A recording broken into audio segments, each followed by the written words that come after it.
Dylan, what the hell are you doing? We got a podcast to record. Oh, Mario. I'm just getting a massage. Okay.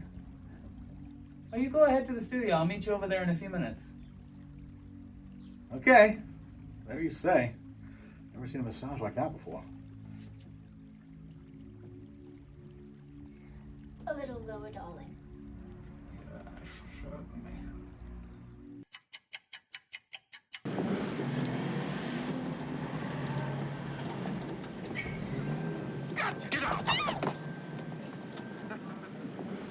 Mario Lima, you old dog.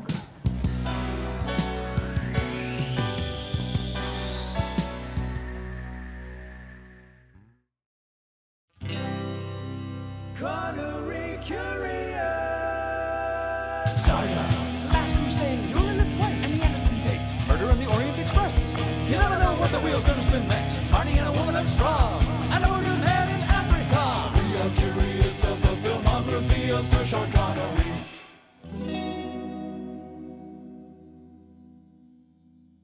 Mario Lima, Dylan Titus. how you doing today? I'm doing great. We're finally here. Our third. Episode number 3 in In the the- Proving in Ground, the Proving but Ground. episode number 055. 055. Wow. Yeah, 55 episodes. in. 55? Folks, we apologize for the delay on all of these episodes, but as you can see, we've had some work to put in to really A lot of cool stuff going bring on. them up to snuff. Yes, and So, snuffy indeed. We got some nice Snuffleupagus. stuff. Yeah, we're killing it today. We had a lot of work here done today, but we're here now, and we're here to talk about, the last Bond film. Sean Connery's last Bond film, our last Bond film. We've got 20-odd films left with no James Bond. Oh, so weird. Yeah. So weird to think about that. But I think it's a great time for it. You know, it's like what a journey this has been to go through all of these movies. And this was one I think we were both dreading, but also very excited for, I think. We're both kind of there with these films. But I think after today's discussion, we'll see if our thoughts have changed on this film at all. And we'll be doing a lot of comparing to last week's episode, Thunderball, because this is Never Say Never Again, the sort of remake of Thunderball. Yeah. So episode 55, Never Say Never Again. 1983's Never Say Never Again. All right, so Shot at the same time as sort of the Valiant. which is all I could think about watching this movie. I'm thinking this dude took his tuxedo off and put the green makeup on. I was like looking for like glitter in his hair, like from the other shoot or something. Yeah, we'll get into it. I have a lot of comments to make about Connery himself in this, but we'll get to it. So, shall we just get to let's just dive right in, I guess. the whole thing? Like trailer voice, and Connery all that? does, like James Bond does in the Bahamas. Let's just dive right in. Diving in. Do the trailer voice. Let's find a good trailer voice. Do you want to do the Rotten Tomatoes like you normally do? Yeah, we haven't done the tomatoes in a bit, I feel. Okay. Here we go. Oh, right. Okay. Wow, what a disparity. So going over to RottenTomatoes.com, tomato meter for Never Say Never Again was at a whopping 71%, but the audience disagreed with that score and gave it a 37%. Now, I am also curious, since we didn't do it last week, what's the Thunderball rating? Oh, yeah. I feel like that one is sort of beloved, but at the same time, maybe not. So Thunderball sits with the tomato meter at 85%, certified fresh, and a audience score of 73%. So very, very loved, which I thought was... I don't know, I feel like I hear a lot of Bond fans. Let us know in the comments as well your thoughts on Thunderball, which I'm sure you did last week. But I feel like people don't highly regard this film, but at the same time kind of do. So interesting that it's that high. Thunderball. at least. It's talking about Thunderball. Yeah, I would have thought it was lower, so I'm very happy that's a 73% because I agree with that score very much. Yeah, I think the Never Say Never Again score is apt. It's got a 6.1 on IMDb. All right, here's a good trailer voice. We'll do that. A Spectre agent has stolen 2 American nuclear warheads, and James Bond must find their targets before they are detonated. Very good. Thanks. Very good. Should we, proceed the way we normally do? Yeah, I think let's go.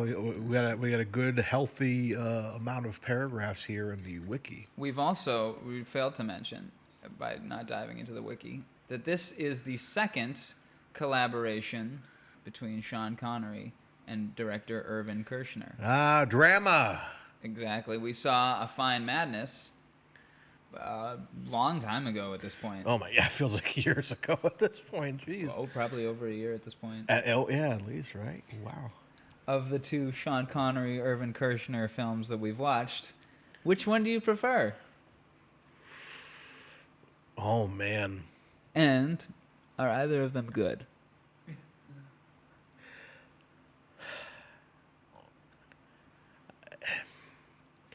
I don't know. They're both at different films. You know, you're going against a more comedic Connery versus a knockoff James Bond. You know, so it's kind of a weird toss-up between those two. I don't know. I think I watched Never Say Never Again over Fine Madness if I was to give him the choice. I think that's where I would lean. How about you? I think I like A Fine Madness a little bit more than this. Okay. And I don't know if you recall, but last week I had said in my rewatch of the Bond franchise as an adult that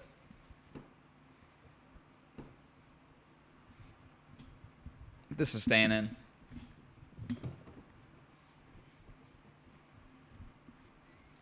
Whatever.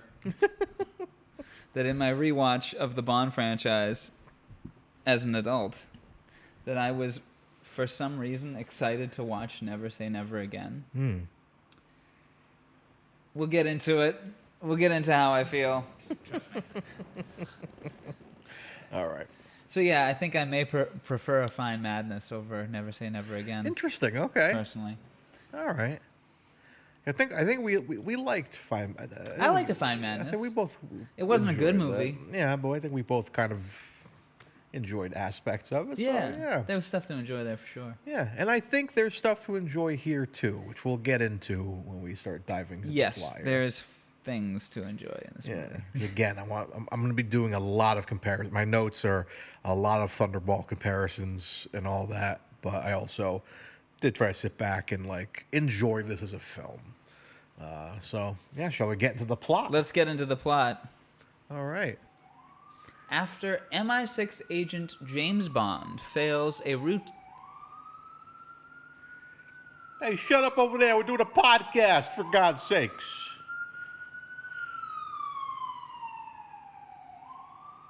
After MI6 agent James Bond fails a routine training exercise, his superior, M, orders him to a health clinic outside London to get back into shape.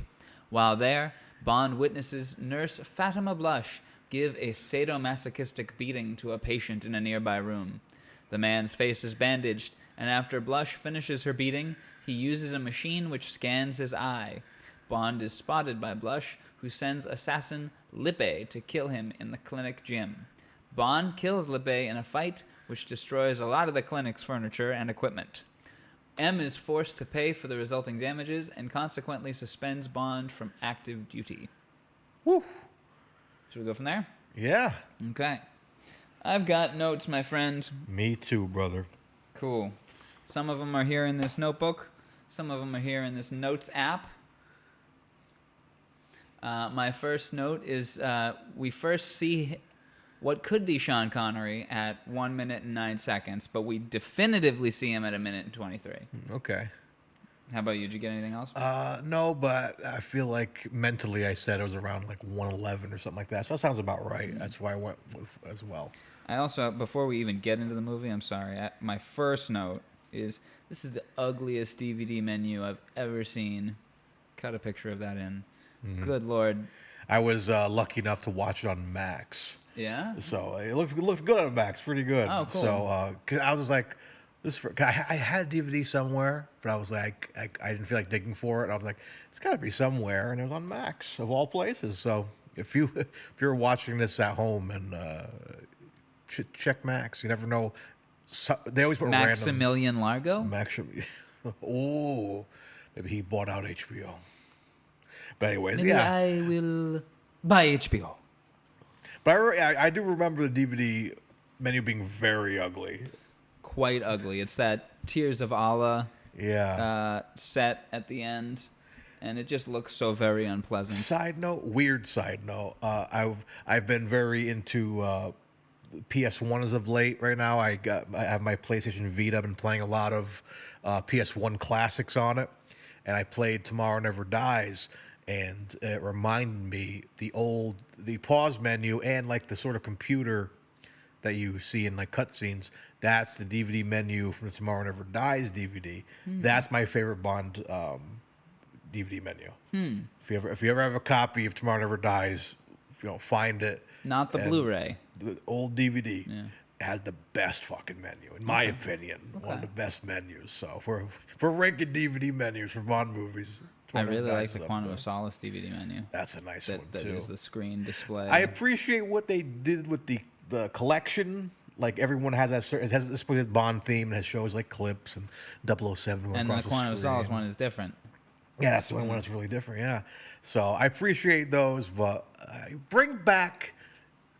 bring back cool DVD menu screens, man? Yeah, I really don't like the Bond Bond Blu-ray collection, that 50th anniversary collection, or 40th, I believe. no, 50th. Is it It's got 50th? Skyfall and Spectre. The collection I have goes up The to white Spectre. one, right? Yeah. Oh, yeah, it does go to Spectre. You're correct. And it's just they're all so bland looking. yeah, I mean, It's they're just like that one that's they're like, let's get into the movie, I guess. But it's just those like that. It's the shape that's the downward scoop. Yeah. Yeah. But it's DVD menus are a dead art. Like, we just don't do it anymore because we don't buy physical media anymore. But I do. I like my do physical miss media. it. Yeah, like there's if it's a band I like coming out with a new record and have like their stuff on vinyl, I'm like, sure, let me get that. Like I like good physical media, but unfortunately, dead art. But still, keep those DVDs, man. Enjoy nostalgia. For God's sakes. But anyways. Anyway, so what else we got? Phone notes. Okay. Frisbee? Question mark. Yeah, what's a training exercise? Distraction. Like it makes a bird noise, but really the guards are like, "Oh, he must Follow be that there. frisbee. It's a bird. Kill that bird." Also, following the frisbee is not indicative of where the person is. You want to go from where the frisbee was thrown. Yeah, right. It's like, there, go grab it, chase it. It's like, why? Why would you? Anyway, so you go ahead and do your notes. So I didn't really talk much about the intro scene in my notes, but I will talk about it. Yeah, go ahead. It is fun to see, Connery in action, playing the Never Say Never Again theme song, which I noticed two versions. One was unused and one was used. It's not versions. They're different songs. Well, different songs. Yeah, yes. just same title. But yeah, They're completely different songs. One's a very good song, and one is an okay song. I really like this. This one it's an earworm. Never say never. I like that intro. Boom, da, da, da, da, da. But man, I really wish they would just. I understand the rights were kind of not there because, like, in theory, this is not a James Bond movie, but it is. But they didn't do the gun barrel, and it just kind of starts with Connery running there, and they're playing the theme through the whole situation. And which is it's cool, I suppose. I like how the song ends. Da, da, da, da, da, da. He has a little grenade, and then he throws it, and that's the last note. Yeah. I appreciate that, but then there's dead silence, and there's like I would have loved a little bit of music, but of course, don't have the rights to like the John Barry scores really, and there are cuts out there. What's the cut you showed me? Never Say McClory Again. Yeah, McClory. If you find the McClory cut, it does a halfway decent job of like taking music from past Bond films, both newer and older. The newer stuff takes me out of it a little bit, but they do like the 007, the Bond steals the Lecter, and it works, great. But it's a little different here. There's no classic Bond theme. So, well, do we want to get into that? We were talking about it earlier. What's that? I sent you a clip last night. Yeah, so Dylan sent me a clip. It's later in the movie, which we'll get to in our notes. I'm going to link to that video. I put it as a separate video on our page. Oh, cool. So that video won't get monetized because of its use of music. I don't want this video to potentially get demonetized. So go click on that video to see a rescore of a scene from Never Say Never Again. Yeah. A scene which has no music in it. Yeah, and it makes it makes the movie it makes that scene way more powerful. It makes it way more. There's emotion to it. There's true emotion to it, and as well as that cut of the McClory cut as well. It does a good job. Some of the music takes me out of it.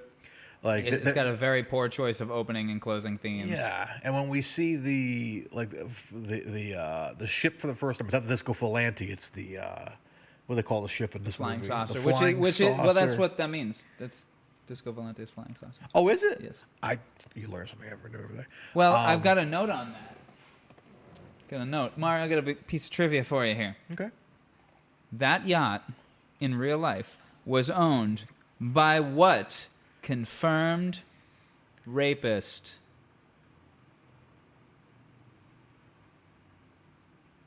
The Don? Trump owned that boat? Yes. Really? Yes. That's wild. Yeah. What if he was... He's a Bond villain. He is Goldfinger. I'm sorry, real quick. Just a quick aside.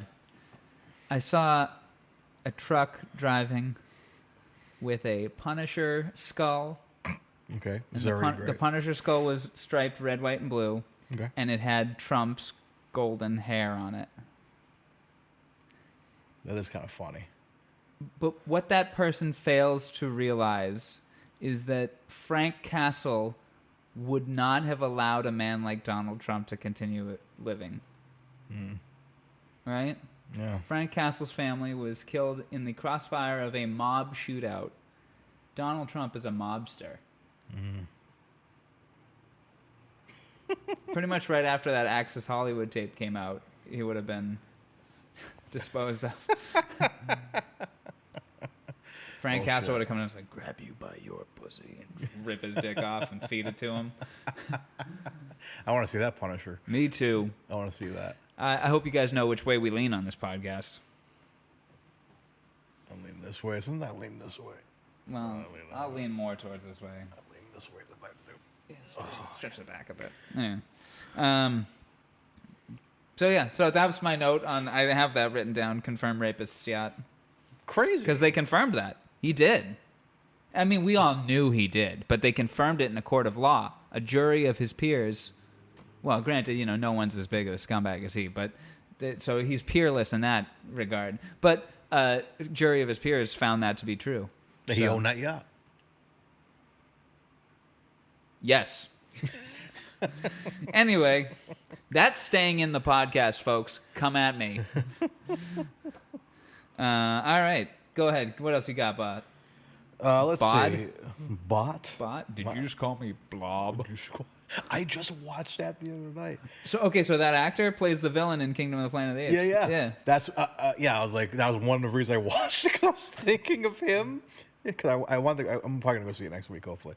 But yeah, I was thinking of that, and I've been kind of on an X-Men kick because of '97, and I was like, let me rewatch all the movies to prep for Deadpool and Wolverine, I've been down to rewatch And- Origins for a while. and it's not that bad. It's so fun. It's not I had that a blast with it in theaters. bad. I got the tickets to it when I was in school in this building. Really? Yeah, the room downstairs. I went to the fucking I theater, was- man. You see, there's a lot of good shit in there. Like you see him get the adamantium injected in him. You see all that movie is shit. just a goofy comic book movie turned up to 11, and I love it. Yeah, it just I don't know. not good. It's the Deadpool shit at the end and all that and all blah blah and like Cyclops and that really weird looking young Professor X. But anyways, that's a whole other podcast for us there. Same summer as Iron Man and The Dark Knight. Isn't that crazy? Yeah, what a weird time to be alive. Yeah. What a trifecta of superhero films that came out. So yeah, getting out of the main scenario there, we see him heading to another facility. When he shows up in, I believe it's a Rolls Royce. It's a Bentley It is the Bentley. from the books. So the Bentley, 'Cause which they couldn't use the Aston Martin. yeah, I appreciate it, but like man, a part of me That was Bentley like, is gorgeous. I wish it was the fucking DB5. That man, Bentley but- is beautiful. My word, they don't make them like this anymore. Right. It's still in pretty good shape. This way, sir. My first Thunderball comparison, Yeah, we'll be making some. and plenty of them. Plenty of tool. This was a way cooler, in my opinion, hidden door to the Spectre meeting room. I agree. I like this better. Two key little gimmick opening up the, And the bars coming from. yeah, I like that way. And she had to scan her. She had to turn around, scan. And it's just an ominous Yeah. light. Excuse me. And it reminds me of Harry Potter. It's like, vault number 66, Right? good to go. She goes down into like a stone cave, essentially hallway. Had to go grab grab one of like the Horcruxes or something. She's like a Harry Potter. She's like Fatima Bellatrix. Blush. Yeah, for sure, yes. She's so evil. She reminds me Evil. she reminds me a lot different Bond movie, but kind of like Xenia on the top. Yes. Kind of, I feel like Xenia Onatop's character pulled from her a little bit. Yeah, just very, very. She's tough, sexy, and scary at the same time, and uses sex Terrifying. to kill. She's like a praying mantis, or So you when I was younger, and again first got back into the Bond films, I thought she was very sexy, and she is very sexy. But this time I just found her terrifying. I just found her so terrifying that it just wasn't that sexy anymore. You know? I think- Not to say she wasn't sexy, I just didn't find her sexy. I still found her. I'm gonna be real with you and the Connery Curious audience. I'm kind of into like getting the shit beaten out of me. You know what I mean? She's sexy on the boat. When she's on the Lee, boat. do you beat up my boy here? Sometimes. Love her, baby. She doesn't listen to this podcast. It's fine. Not even But when yeah, she was on. I just like that she's like, she's very like scared, and that's why I like Xenia on the top too. And I'm like, not knocking that. I'm not knocking that because I'll take some of that here and there. She is scary, yeah. I think it's like, now write that I was the greatest rapture of your life. Like, whoa.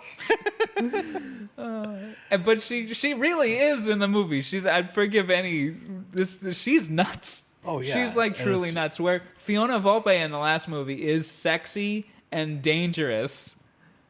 Fatima Blush is sexy and dangerous and nuts. Oh yeah. She's nuts. Yeah, if I had to deal with if I had to deal with both, like I told you, last movie, I was in love with her. I love Fiona redheads. Volpe is- Fiona's gorgeous, drop dead gorgeous. They both are. Of the but- two, it's the same character. yeah. Which portrayal do you prefer? I'll take Fiona Volpe all day yeah, over Fatima Blush. As fun as Fatima Blush is. when it comes to crushing on him, Fiona for sure. Fiona or Fatima? Did I say her name wrong? Fiona is Thunderball. Fiona. Okay, I'm gonna get them all messed up now. Yeah, her. I'm totally into her. I like the whole, because she was like scary. I mean, she's less scary because it's like Blush didn't need like all the cronies with her. She Yeah. would deal with shit by herself. The whole thing with the snake and flipping the car over and like I've got a note on and that. all that on the car crash. Yeah. We haven't gotten to it in the part here, we'll but get I'll there. just cover it now if I can. Yeah, hit it. Snake crash rake stash is what I wrote. Rake stash? Yeah, snake crash rake stash. So she takes the snake and throws it into the car, and he's like, ah, and drives off. But as he flies off of the ramp, in the foreground of the shot are just a bunch of rakes. It's a rake factory. Rake stash. Snake crash rake stash. Snake crash rake stash. Say that 5 times fast. Yeah, that was like very intense because I was like, you kind of expect the snake to come back in another thing. Like that's her thing. She like throws a snake on him or something like that. It's another Harry Potter reference, like Nagini. But like, it's one of those things where like you could have just like drove him off the road. You could have just like And then shot she him in blows the it head. up too. Yeah, like overkill, like crazy. 'Cause that's the thing. I'm like, And then she pours water on it. Because I'm thinking like, oh, she didn't like shoot him in the head because it needs to look like an accident. And you may look like an accident, fine, but then you went above and beyond and you completely disintegrated the guy. Yeah. So like, just a little too much. And you put that poor snake in danger. Like, come on. Like, it was a little too much. But like, Which I don't get think it. that's a deadly snake. Right in, folks? Is that a deadly snake? I don't think it is. I don't know if it's it would scare the shit out of me if I was driving. A friend of mine had the same kind of snake, and I remember I was sitting like on his couch one time, and he slowly put it on my lap, and I was like, it's like, don't worry, it's not dangerous. Don't worry, let it suck your dick. But I think snakes are cool, but I don't need to touch one. I'm also all set with snakes. Yeah, just like they're cool, but like, no thanks. So yeah, I thought that was a little overdone, but yeah. But my original thing was yes, the entrance into the Spectre lair.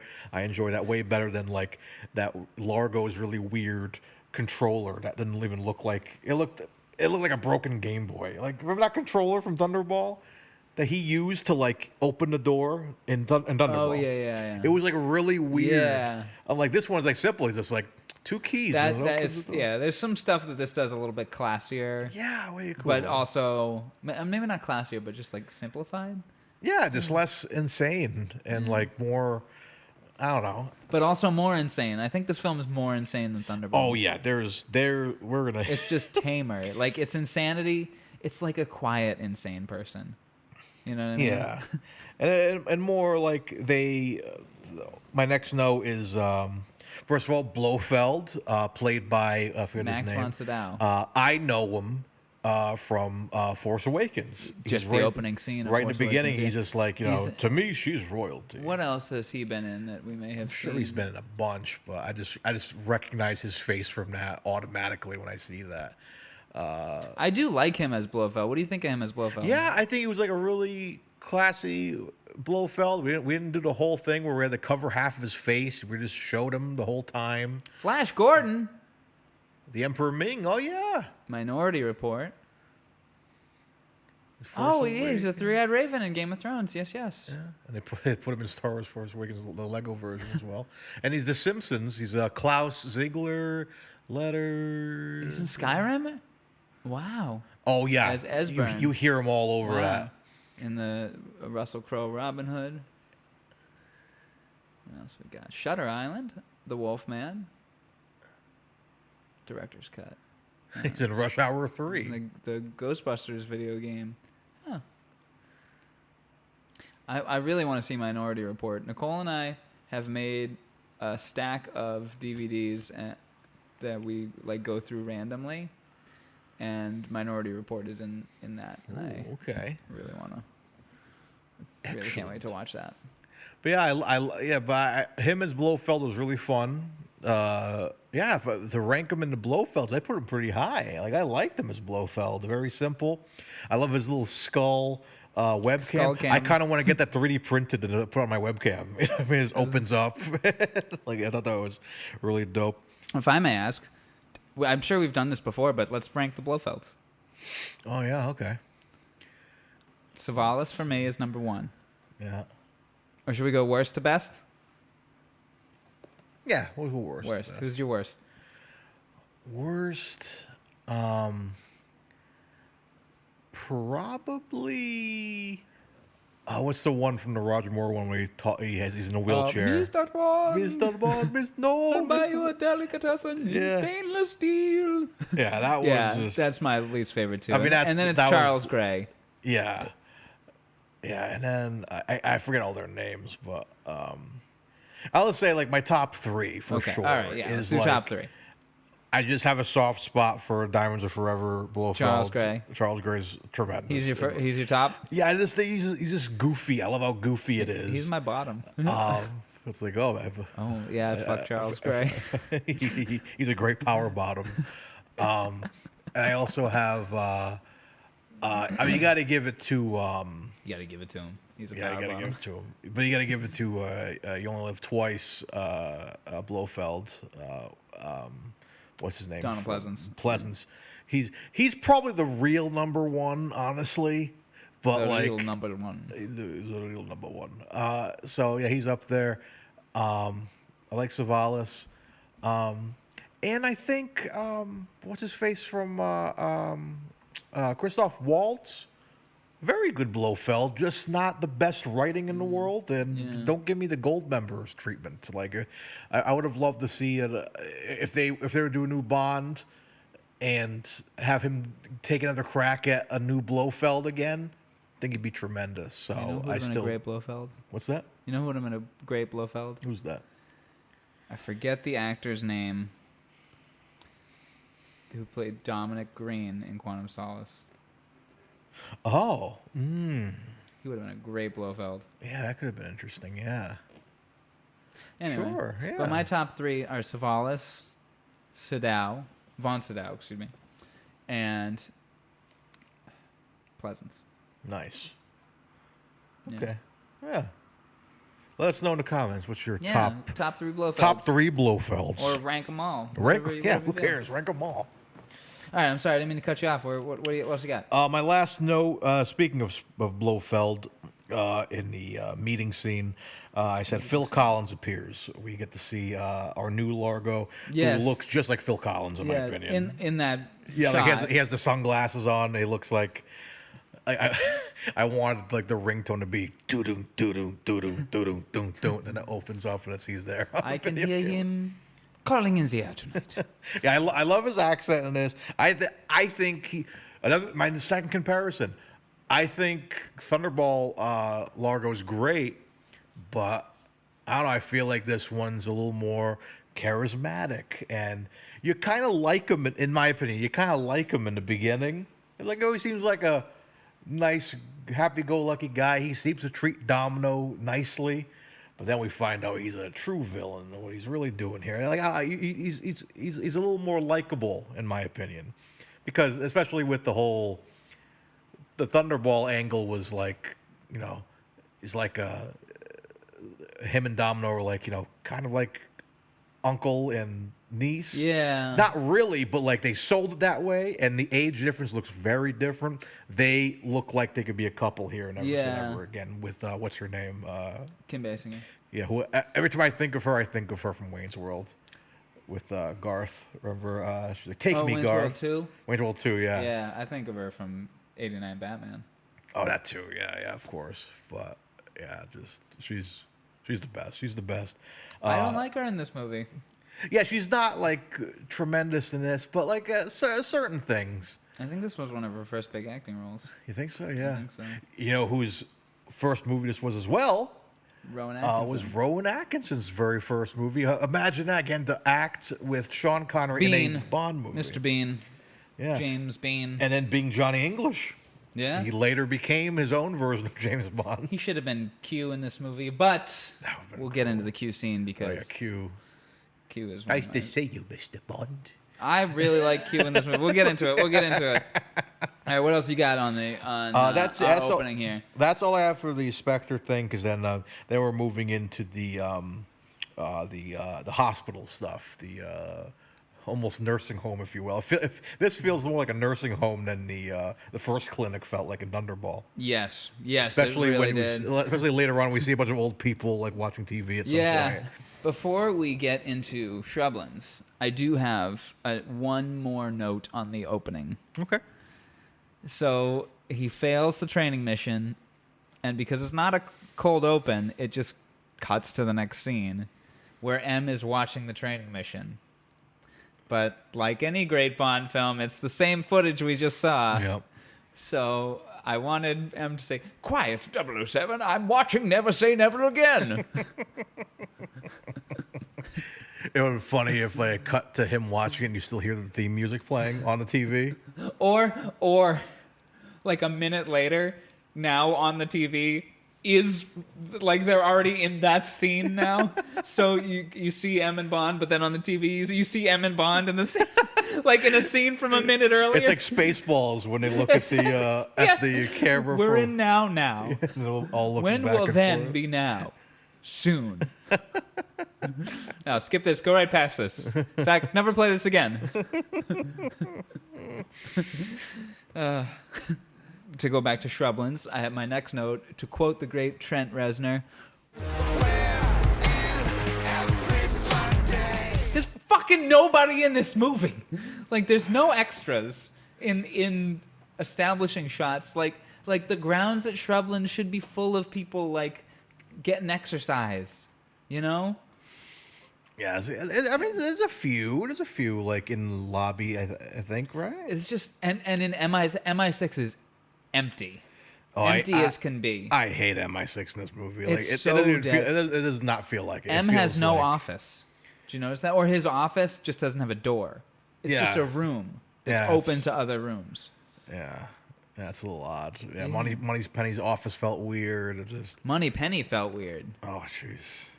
Money Penny in general felt weird. Yeah, it just it didn't hit. It didn't feel like your classic Bond, unfortunately. But This they Money tried. Penny is not attracted to James, and James just is like treating her like, oh, it's Money Penny's been here for 10 years, but she's 30 years younger than me, and she's just a sweetheart. Isn't Yeah. she just a sweetheart? Yeah, like they couldn't like get like an older person to be like, oh, it's been established like Money Penny. I don't know. It's Or some is interesting it- choices. Or like a Nurse Joy situation where like everybody like You just like got- you- that's Money Penny's daughter, but also named her Money Penny.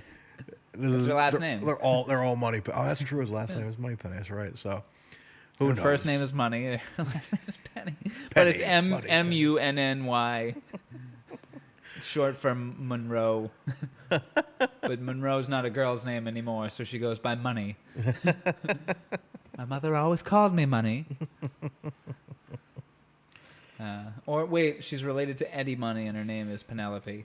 Ooh. Penny Money. And she's like, that doesn't work. Let's flip it around, see how it works. Okay, at Shrublands, is the doctor that's inspecting him? I like to think that it's the same doctor as Clive Revel from A Fine Madness. That's like, let's lobotomize him. It's the same doctor. He's just moved on, and that's why Bond is so hesitant. Shrublands. Oh, not this guy who thinks I'm a monkey or something. Not again. Oh my God. Talking about the sadomasochistic beating, I've got the note that so she gives Patachi. So Patachi has had an eye surgery to have his retina be an exact double of Which the is president's. way better than a stupid like surgery thing with the face swapping. So much better, in my opinion. Because there's just too much going on with that. It's like we need to switch this guy. Like I like the idea of like he has to get on the plane to like deliver the bombs. And here's- Like the delivering the bombs is stupid in this movie. Like they just flew back. Well, here's I think how you circumvent the whole thing. You do a combination of these two. Rather than have an exact double, plastic surgery double. Don't do that, and you don't do the eye surgery because the eye surgery it's cooler. When you think about it, you're like, oh, it's more practical. Rather you just do the surgery on the eye rather than the whole face. That makes sense. And you like access the whatever, like it's the president's eye. Like that's But- kind of cool. How the fuck do you duplicate an eye to such detail when a computer is registering the detail in the eye? You know what I mean? Like, how did they couldn't have done that surgery-wise, especially in 1983. I don't know. Maybe I'm making an assumption. Maybe they can do. Maybe they just held the president down and fucking popped his eye out. We don't see what happened. But Yeah, like what movie did they do that? I'm trying to think. Mission Impossible, isn't there? Mission Impossible, like they get a contact that like looks like someone else's eye. yeah, or that's a little more something like feasible because that. it's like 2012 or whatever. Yeah, but I mean, but it's a Bond movie. I mean, like, look at all the technology they used, like the facial recognition in which which one they do the glasses. It's not a nose cute, it's a banana, whatever. Oh, for your eyes only. Like that And it technology. takes them 6 hours. Like that technology shouldn't like really exist. You know? Here's the way you circumvent the whole thing. So in Never Say Never Again, they keep him addicted to heroin, and that's what just do that. Just do that. Just keep him on heroin and make him do what you want him to do. No surgery. Just he has access to this stuff. You've kept him on heroin. Simple as that. Do this, we get you more heroin. Simple as that. Well, I can go get heroin somewhere else. Sure you can, but you're going to lose your job because they're going to find you getting heroin. Ooh. You know what I mean? We are a specter. We are everywhere. We will find you a way to get heroin without anyone noticing. And the purest, cleanest shit, too. Like, you want to go try and get it on your own without us? Have fun. You're going to get contaminated stuff, and you're going to get caught by the military. Good luck. So he's like, I guess I have no other choice. Yeah, I'll do it for you. There you go. No surgery. What do you think, folks?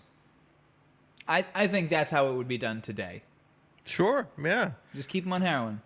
That'd be dope, yeah. Maybe one day we'll get a heroin-induced Bond movie. We talked on the last episode about the remake of Thunderball, right? Of Never Say Never Again. Yeah. Tenet. Christopher Nolan's Thunderball remake. Yeah, I still gotta see that. It's a good movie. I like it. People give a shit. I will say it's one of Nolan's worst films, but by no means is that a bad film. His worst film is like the best day fishing is, or the worst day fishing is better than the best day working kind of thing. You know what I mean? All right, what else you got, bud? Let's see. All right, we got. Oh! I'm sorry. I brought up the eye transplant, and then we got into that. But so Fatima gives him shit for smoking cigarettes. Said they're dirty and they're going to contaminate your eye. That makes sense. I get it. You probably shouldn't smoke after a major surgery, especially an eye surgery. But then she grabs his head and slams it against the wall a bunch of times. His head containing his eyes. She beats the shit out of him. That shows how nuts she is, man. Oh my God. I feel like after a fresh eye surgery, that thing would have popped out. It's like the guy from Pirates of the Caribbean who like always drops his eye. Exactly. So help us get that back, you know. Okay, so that's the end of my note. All right. I wonder if I was just like high when I saw this, but for some reason I thought that the nurse that takes care of Bond looked a little bit like Elvira without the gimmick makeup. A little bit. She did.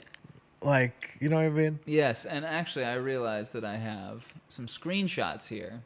And all in all, I feel the nurse situation was a little more tame in this movie than in Thunderball.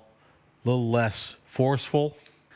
Okay, while I agree with you that it's not as bad of a situation in this movie as it is in Thunderball, I still don't think she's entirely down for it. I'm going to punch in this clip where he's feeding her foie gras, which I believe is duck liver when you force feed a duck till it dies. It's really inhumane and cruel and I believe illegal now. Really? Yes. And take a look at this clip, folks. Look at her face. You tell me if you think that's a woman that's enjoying Sean Connery coming on to her. Anyway, so sorry, let's continue. I apologize about that. My last bit in the hospital situation here, I get to talk wrestling a little bit today. We have our first sort of henchman encounter with Pat Roach. Pat Roach, English wrestler from back in the day, tremendous worker.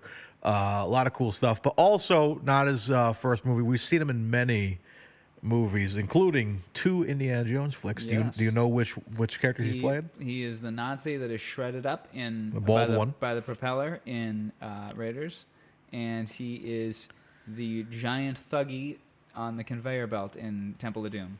Yeah, he has like the turban and Yes. like all that. So I thought that was kind of cool. On the conveyor belt that like continuously, like every edit, it's like India's moving in the same exact spot. Yeah. Sorry. So yeah, also see Pat Roach in this. He's just the classic henchman. He's built to be a henchman, and I really enjoyed the sort of like fun like fight through the whole thing. I actually had a note of like when they're in the hallway and you see all the like old people watching TV.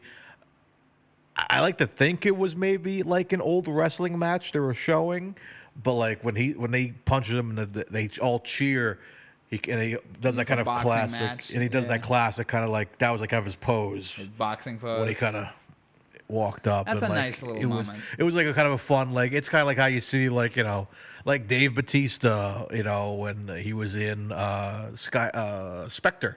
Yeah. And seeing him do some almost wrestling moves. Seeing go back to You Only Live Twice, The Rock's grandfather fighting Connery and that. So a lot of wrestlers fighting Sean Connery, which is really cool. And I mean, those are the best guys to hire for this type of stuff. I think that's why Dave Bautista is one of the best like action heroes of our day right now, because one, he's a very good actor. I think he's a great actor. I love him in Glass Onion. I love him in everything he's done in the last couple of years. But also, he can do a lot of his own stunts. He's jumped off of high ladders and everything else, landing on people, taking punches, taking hits. It's always awesome to see it. Even back then, hiring these awesome wrestlers to do some fight choreography in these great spy flicks, and it's a fun little thing. And I love the end of him, for some reason, getting burnt in the eyes by Connery's nuclear piss. Nuclear piss. It's like burns his face. And I in. love that even Connery looks at it and he's kind of disappointed. He's like, oh. Really? But ultimately, it's the being stabbed in the back by a bunch of glass beakers that kills him, which I do like that. I have a few notes on that part. The janitor didn't need to die. Oh, wait, he didn't. Because at first I thought he kills the janitor, but then he doesn't. No. Okay, so Connery has no spotter as he lifts. Again, where is everybody? That's a lot of weight that he's got on there, right? Where is his spotter? And that's my last note on Shrublands. All right, yeah. So, all in all, if you're talking about the comparison, there's a few like interesting things there. It's just like I feel like Connery going out to investigate everything is a little more well done in this, because he actually sees that something's going on across the other side of the building, and he sees the what's his name getting strangled and beat the fuck up by what's her name. So he has more of like a initiative to go out and do it instead of like a hunch, and he kind of just goes out. Who's that? A man at the window. And she looks out, and there's like 9 people out there. Because yeah, we all heard a dude getting beaten up. Is everything okay? That was kind of fun, the whole night vision thing. Yeah, that's nice. him, I'm sorry. On that, I want to run a little montage of screenshots that I took of, because they can't do a gun barrel in this movie, they get Connery inside a circle as much as they can in this movie, in that night vision shot. So... yeah, they do little homages here and there, which I appreciated. They could do little interesting creative ways that they try. There's one during the video game sequence that is directly like a camera shutter. Yeah, that's right. So yeah. it looks like the gun barrel because it's got those circular lines. What else you got, bud? Let's see. So out of the out of there, So we get Connery going back out on his mission, and we get the introduction of Rowan Atkinson. Finally, as sort of the annoying Small Fawcett. Nigel Small Fawcett? yeah, just a complete pest, bothering Connery, and let's see. Nigel Small Fawcett, Foreign Office representative in the Bahamas. Yeah, so fun that we're still in the Bahamas. Yeah, reminded me a little bit of a mixture of a little bit of Die Another Day, like when Bond goes. He's not in Jamaica. Cuba. He's in Cuba. It reminded me of that a little bit, especially with the bar that she water skis up. It kind of lands conveniently in front of her. wet. Yes, but my martini is still I love that line. So many. There's a lot of good one-liners in this movie. I wrote A lot that. of Dry good martini, best line in the movie. It is. I think that's tremendous. How reckless of me. I made you all wet.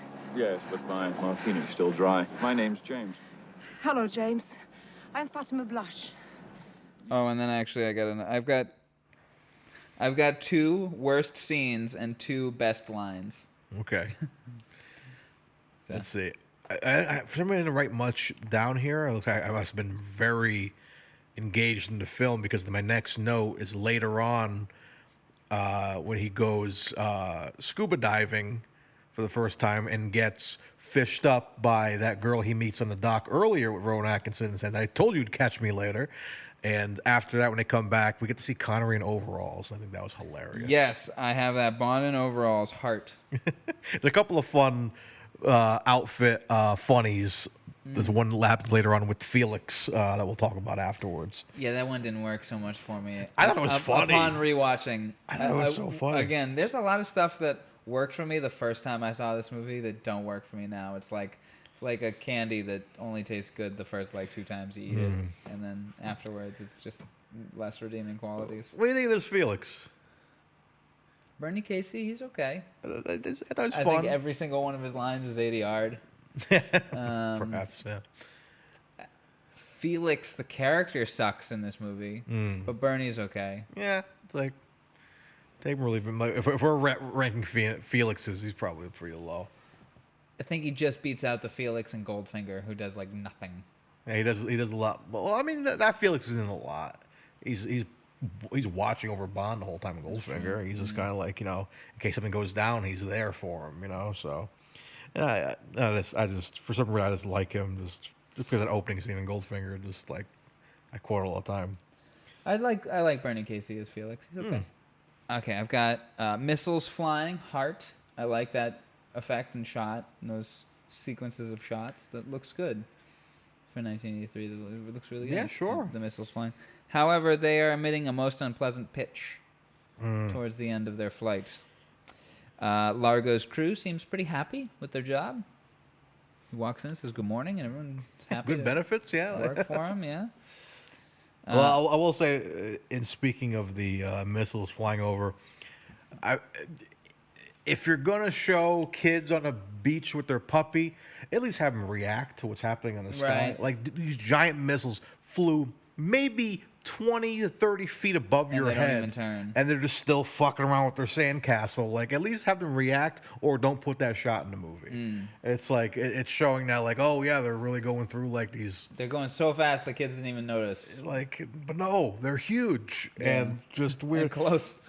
Like it reminded me of, I don't know. It just I want to superimpose some TIE fighters and pod racers next to them. It reminded me of episode 1 a little bit. That was really funny. Anything else as of this junction, or shall we continue? No, I don't got notes until we see the motorcycle. Oh, wow. Oh, well, let's keep going with the wiki then. All right. Blush works for Spectre. Fatima Blush works for Spectre, a criminal organization run by Ernst Stavro Blofeld.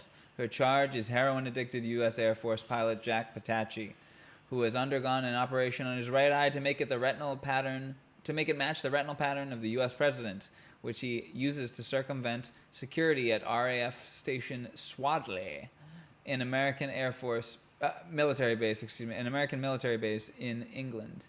While doing so, he replaces the dummy warheads of the two AGM-86B cruise missiles, forgive me, I'm reading this at a distance, with live W-80 nuclear warheads. Spectre then steals the warheads, intending to extort billions of dollars from NATO governments.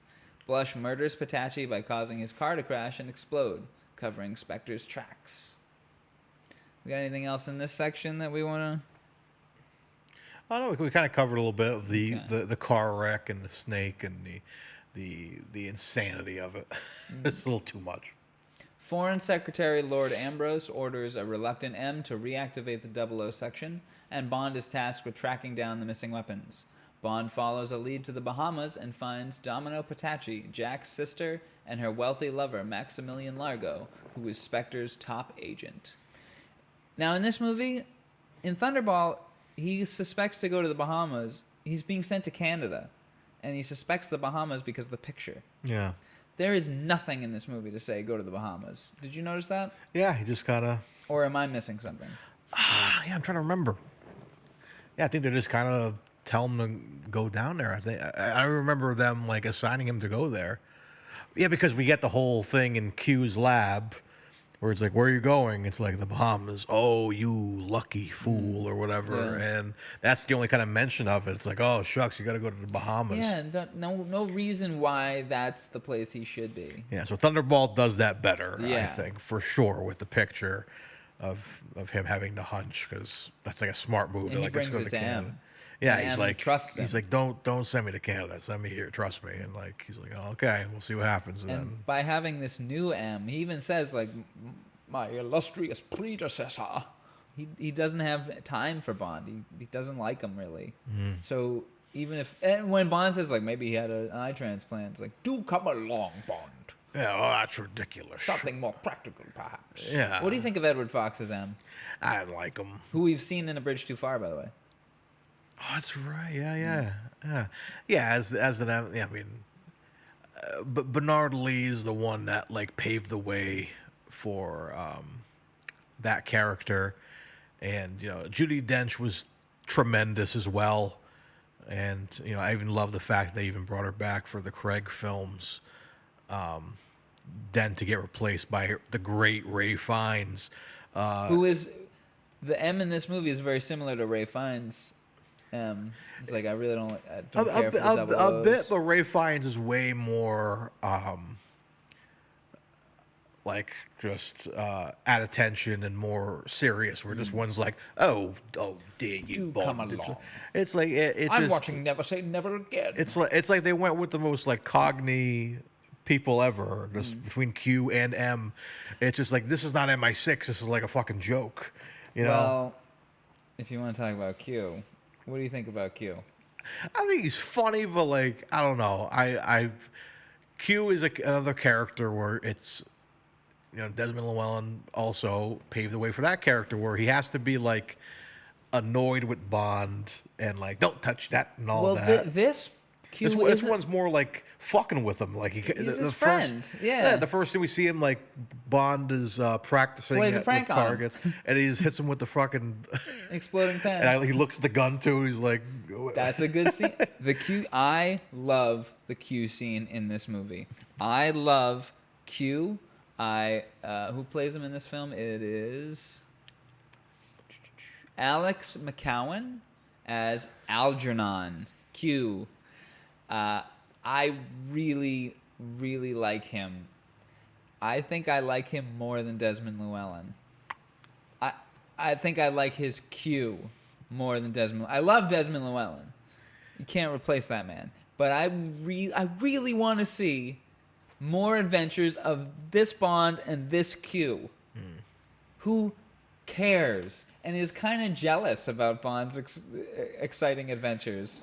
Good to see you, Mr. Bond. Things have been awfully dull round here.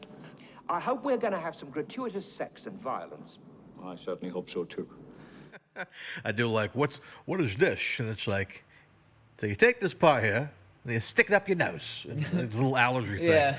And like that was fun. But like, yeah, I feel like, That's what I appreciate about this film too. We still got the gadgets. We still got the the vehicle that A toy motorcycle. all that. Ship it out to you if I can get it working. Yeah, so we get all the sort of aspects of Bond that we come to love and enjoy, which I appreciated. But yeah, I thought he's an okay Q. I just think it's like Okay, Cupid. okay Cupid. Yeah, he's an okay Cupid. Wait, is that But- something? Okay, Cupid. That's a dating site. Okay, thought so. Yeah. Like, why is that ringing a bell? You opened up many fucking memories. I don't even know if it's still a thing. All the kids now are on Bumble or whatever. No, fucking no. Tin talk. Tim's. But yeah, I think he's a fine Q. I mean, we don't have a ton of Qs to compare with. Shall we rank the Qs? Yeah, I mean, sure. I mean, Desmond Llewellyn's gonna be number one. I love John Cleese just because I love John Cleese.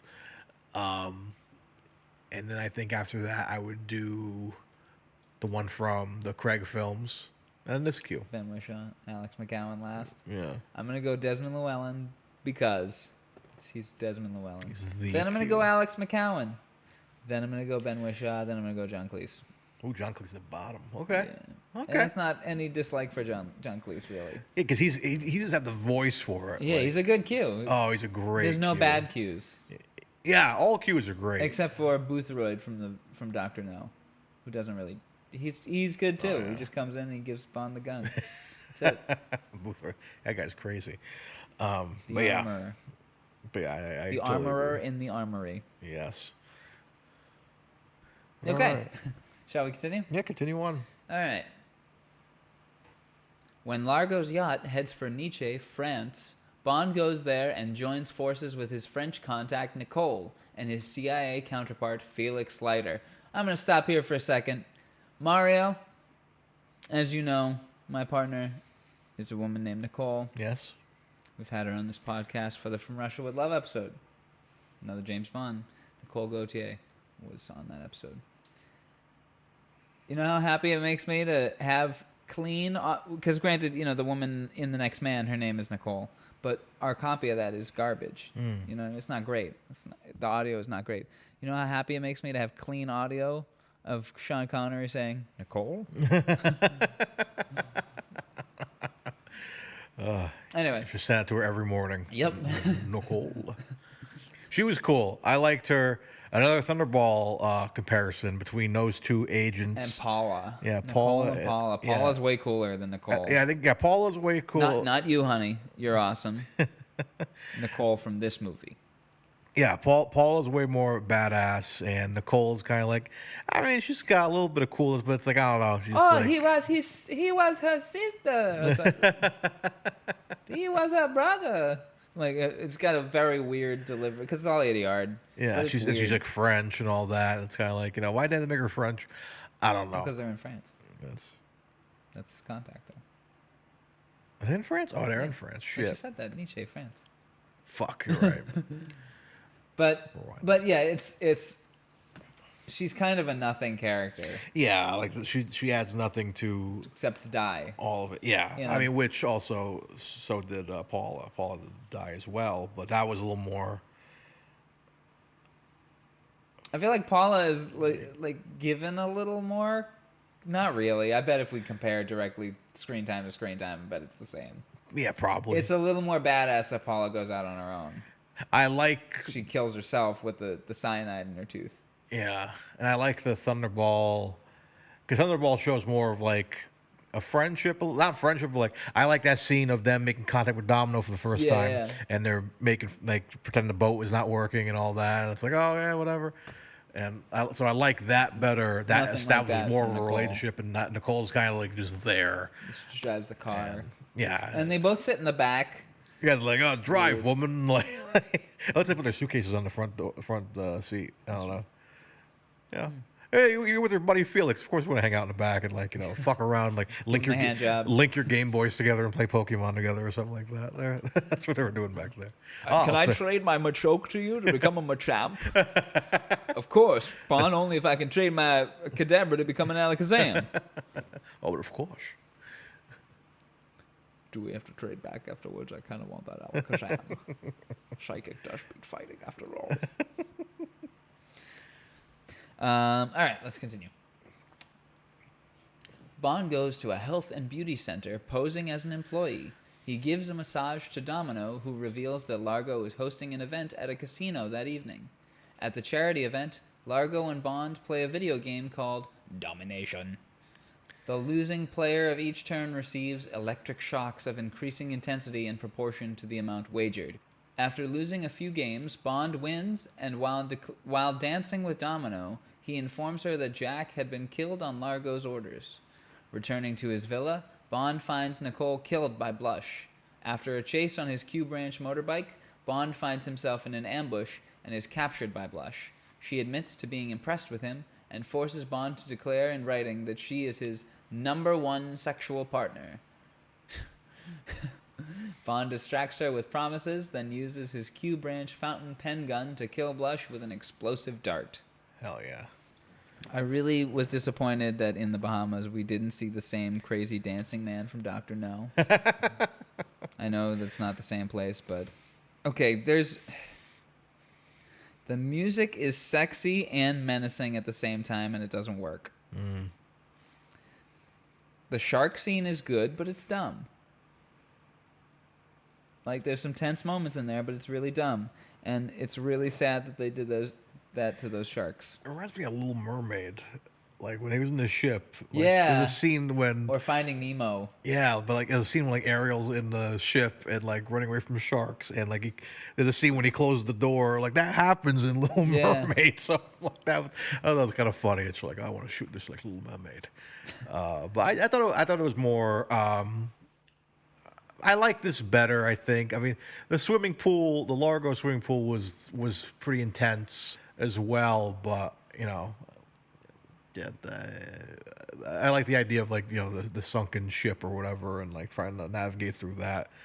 So, I mean, they're totally different eras of movie, you know what I mean? So, like, I think they both are I don't like the well. shark tracker thing. Oh yeah, that was weird. Yeah, that was stupid. Yeah, Not great.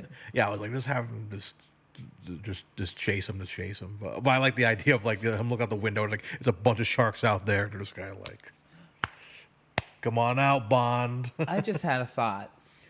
So it starts with the dry martini line, and he's like, I'm fishing, and she's like, I can show you the best spots. They take a boat out, and it's like, the boat ride is going to be so long, we got time to have a lot of sex. Mm-hmm. Then, which means she's, you know, bringing him out to the middle of nowhere where these sharks are. But the scene ends with him being picked up by the same woman from the beginning of the scene. So how far out did that woman go? Like, what are the like spatial logistics of the scene? Yeah, well, she mentioned she was going to go out and, like, do a lot of, like, crazy, like, she was packing for a trip, for sure. So it was a fun thing because, like, you had to have that callback of, like, you know, oh, it is a funny button. I told you you'd catch me later, you Yeah. know. And then you get the one liner later of, like, Your room or mine. yeah, with the his room blowing up, Yeah. which was that was kind of fun because it's Mr. like Bond? they give you the sort of tenseness of it, of, like, you see that there's a bomb under a bed and there's shoes there, so they're like, oh, maybe that's the one they're fucking on. But then Yeah. it turns out, boom, that's happening across It's pretty well building. shot and edited. Yeah, I Perfect. think it's really, really good. It's not like it's not misleading or you can't, like, see it coming. I mean, we see it coming. We've seen the movie before, but, like, if It's you've well seen it done. for If the you've first never time- seen it before, it's a good surprise. yeah, it's a great surprise. But I mean, you know, Bond's not gonna blow up, but you never know. It'd be tense if he did. Well, he did one. He did actually in the last movie. Yeah. Spoilers. Same way too. Same exact way. Uh, But that's where the sexy / menacing music is. yeah. I love Bond in overalls. That's great. We'll get into this in the sexy rating, but my next note is just, it's the hairpiece. I think the biggest problem with Connery in this, looks-wise, is the hairpiece. It's just not doing him any favors. I was saying while watching this, I understand you wanted to make him look like James Bond, but I think it would have been way cooler if you just let him go all natural and had the beard and, like, the bald hair. Like, we've seen him in so many movies where he looks like $1 million like that, you know? And, like, have him truly look like an aging 00. Yeah. And I think that would have been more appealing because to me, he looks like he just looks so weird. There's a shot at the end of him swimming and he doesn't have a hairpiece on. Is that really? Yeah. I have to look I back noticed at that that. today. But yeah, it's just like, you know, the clean shaven, like his face looks odd. It would have looked cool. It would be cool to see Bond with a beard and, like, you know, just make him look more grizzled. And, like, that's the thing. He's going back into effective duty and all that. But, like, they just really tried hard to make him look like how he did in Diamonds Are Forever. And that doesn't work for me because, Not at all. like, I thought he looked good in the casino scene, which we'll talk about in Yes. a bit. Like, it looked great seeing him in the classic tux. He looks like $1 million. But yeah, I think it would have been very effective to see him just look good. Look at him in The Rock. Like we talked about that He being looks like so much better in The Rock than he does in this movie. yeah. We talked about that being like 13 years the later. actual maybe last Bond film because of the speculation of that. But like, Spectrelation. look how he looks in that, and why didn't you just do that for this movie? To this one, he just looks so bad. And like going to the beauty center. Oh, of yeah. that- Okay. that- Let's talk about that. Let's talk about this scene. Sorry, go ahead. I was gonna say that sort of Roger Moore-esque thing of like all the girls like breaking their necks to look at him, Yeah.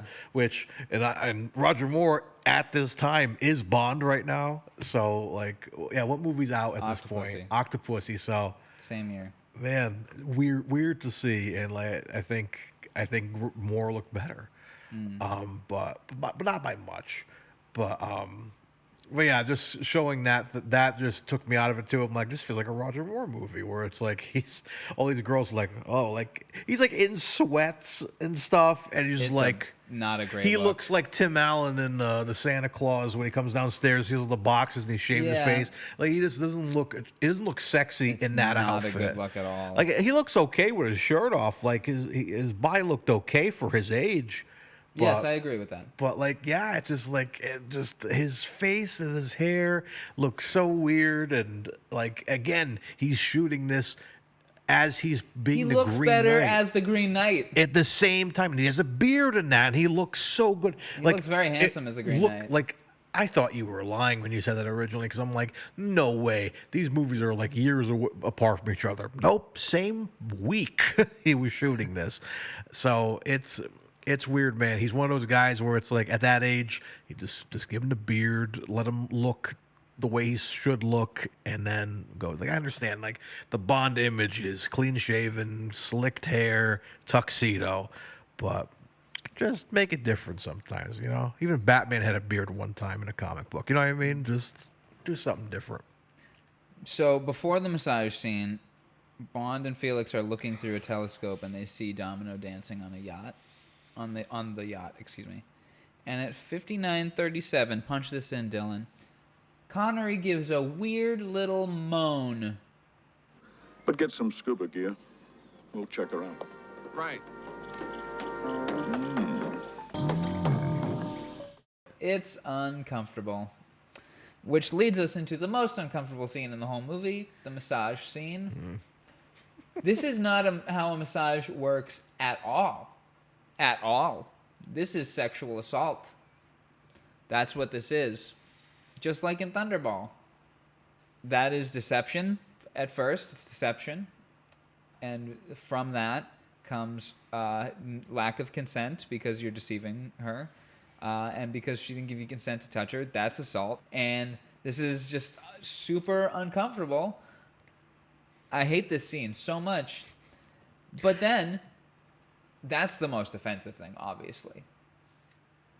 But then the truly, truly, truly offensive part of all of it is she's going, oh, it feels so good. But what he's doing is not massage and wouldn't feel good. He's like lightly tickling her back. He's like just kind of just pushing his hands Well, down he was on her. kind of like Yeah, but that... steady motions. Pushing the poop out. And then he grabs her arms and Yeah, that doesn't make any sense. flails them and then I'm puts them back. I'm gonna request that Nicole does massages. I'm gonna say, like, Nicole, can you please wackily flail my arms for me? I'm sure that's Wacky gonna- waving inflatable arm flailing tube man. Exactly. I yeah, showed her it's- this scene, and she was incredibly uncomfortable, like, "What is but this?" also laughed at the ridiculousness of It's like, the. can you give me the Never Say Never Again massage, please? Can you give me the domino? Even the domino. And on top of that, Bond is 12. Bond's a 12-year-old. She's like, oh, it feels so good. He's like, certainly does. Certainly does need it. You're very tense. And he's like pushing his dick against her hand. I really wanted it because my mind went to Austin Powers in Austin Powers 2 when he's massaging. How does that feel, Yeah, it's like baby? lower. How does that feel, baby? That's what I really wanted. But yeah, That's a it's better massage scene than this. Yeah, but yeah. So another comparison. So I think the mink massage in Thunderball is way better than this really awkward old man massage. It's weird. It's a very weird, awkward scene. Yeah, And she's into it. Like, she leaves it. Like, the woman comes in. It's like, oh, I'm so sorry. It's like, he wait. doesn't work here. And yeah, her reaction is like, Oh, that lovable scamp. it's like, oh yes. It's so uncomfortable. Like, if that happened like real time, like that, the cops would have been at the casino to take that man out of there. Like, The spa. This is the no at the casino, because afterward they talk again and he's like, and he goes hard or soft. It's like hard. Here's the cops. You know what I mean? Like, Jesus Christ, because he just takes off and like he's gone. So Also, on the way into the spa, forgot about this. She's walking across the street. Let's play the clip, Dylan. She's walking across the street, and she looks at a tree and clearly sees Sean Connery behind the tree and passes the tree, and then Connery comes from behind the tree like, oh, nice, sneaky. And then it's played like he was there the whole time. you should have been doing the Diamonds Are Forever fake makeout. Yeah. He should have been on the other side of the tree. We should have seen him. You know what I Yeah. mean? Yeah, that was. And she shouldn't have seen him. Yeah, that was a little weird. Yeah, very weird. Fake bomb is the best part of the movie. That's my favorite part of the movie is the fake bomb scene. This bomb has a tiny gyroscope inside. Any lateral movement on your part, and you could be served in an egg cup. If you understand what's being explained to you, nod gently. Good boy. Stay. Yeah, and I love when he grabs at the end, like, thanks, and he like passes out. He's like, Thank you very much. The feint itself is a little too, because he goes cross-eyed. yeah, it's a little too goofy. If but- it would have just been a pass out, that would have been the perfect button. But it's still like one of the best gags in the movie. Oh yeah. And really clever spy work too. Oh yeah, absolutely. So, there's no tunes at this shitty casino. It's like going to Twin River at like 2 a.m. And there's I think Largo really likes the video game Centipede. Really likes it. He plays it so much. He's got tons of cabinets of Centipede. He loves that game. He plays it so much people are always calling him the Human Centipede. At 1 hour, 7 minutes, and 49 seconds, we see a man that looks very much like Timothy Dalton looking at Kim Basinger. See? Oh yeah, the weird eyebrows. He's got the same Timothy Dalton kind of haircut from Living Daylights. Or maybe License to Kill, probably a little closer. Okay, should we talk about the video game scene? The most insane thing ever. I'm not even sure what game it's based off of. Like, It makes no sense. It's like you have to hit these, take over sections of a country. It's kind of like, there's a game called Splatoon. Splatoon, where it's like you have these little characters with like different colored ink guns. Oh, yes. And if you have to cover the most space on a floor and you win. So that's what it's kind of reminding me of. I'm like watching it. I'm like, I remember the video game, but I don't remember how it was played. But if you could block somebody else's paint, kind of, it seems like it's that. Yeah, you were able to do that in the game. You could like hit them and stuff. But yeah, it was like the whole thing with the shield was like interesting, and like it's. I think if it was like a little more well thought out, would have been better. It's an interesting concept. Yeah, and like the whole and the shock thing is The ridiculous. table aspect is weird too. That's a big giant wooden table. Yeah, I mean, I was like, just and seeing their faces in the middle, it's just a little weird. And but the like, most unrealistic part of the whole thing is that Bond picks up the video game in 45 seconds. Like, and it drives it takes anybody a little bit longer to pick up a video game. Because they have like that screen in front of them. That's what you're supposed to be looking at. That's like where you're aiming. And But then you got the screen in the middle. Largo's looking at it, and like Bond is looking up here, and like Still wins somehow. yeah, like and like it makes no sense, but. It's Danger like, level. It's like just have him play poker. Like just have him do poker. Like is this like an '80s thing where it's like let's be cool and have James Bond play a video game. Like it doesn't make any sense for the movie. Except to get a one little gun barrel shot. Yeah, and to get him like in a torturous like situation with Largo, but then like is able to get out and then we get to, he says, I'll take a dance. And like he's like, yeah, I just got shocked twice. Right, I got a note on that. Let's dance. A dance. He's turning down $267,000 for a dance with Domino. I'll take $265,000 and a dance with Domino. I mean, Bond has always been rich, right? Like it's not assumed that he's rich. No, in the books, he operates under the mentality, the very real mentality, that he could be dead he might not make it to the next hour if he's on a job. So he just spends money. He makes it, he spends it. Crazy. And any money he makes at a casino, he views as just nothing money. So he that can go out as quickly as it came in. So he's not very rich, no. Okay. And in the books, you see his salary, and adjusted for inflation, it's not much. Crazy. He makes government worker salary, but enough that he can have a housekeeper. Damn. So. Okay. Then my next note is Fatima push, because it's just like 6 different shots of her going, excuse me, excuse me, excuse me, excuse me. Now one guy's looking over, like, excuse me. Oh shit. It just cuts back to the video game, cuts back to her, excuse me, back to the video game, back to her, excuse me. Then, you lost it first. So, Largo sucks because all right, let's begin the game. Bond loses it, and then Largo goes, oh, maybe I didn't explain this part to you. It's like, you didn't explain any of it. Like, you just told me to play the game, and then we're here. Yeah, he explains a little bit of it, then Bond loses again, and it's, oh, maybe I didn't explain enough. Like, maybe give him the whole fucking user manual before you... Give him the PS2 user manual before you start the game. You've played it, but he hasn't slept over your house yet, so he's got to read the user manual. And you and Stepdad Dan have played it, but he hasn't played it yet. So give him a chance. No, I don't want to give him a chance to play it. I'm gonna beat him every time. I don't know what voice that was. I can't do a Largo. Maybe I will beat him every time. I will not let him read the user manual ever. In fact, it didn't come with a user manual. Yeah, didn't come with one. How do you expect me to learn how to play it? Intuition. I guess you are just not as good as I am.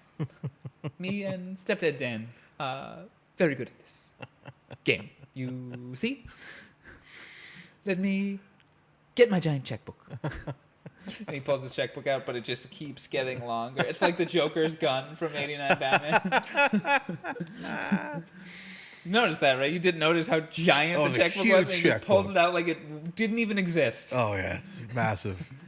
He returns from the casino, and it is daylight, which means he was at that casino all night. Or like it's the crack of dawn.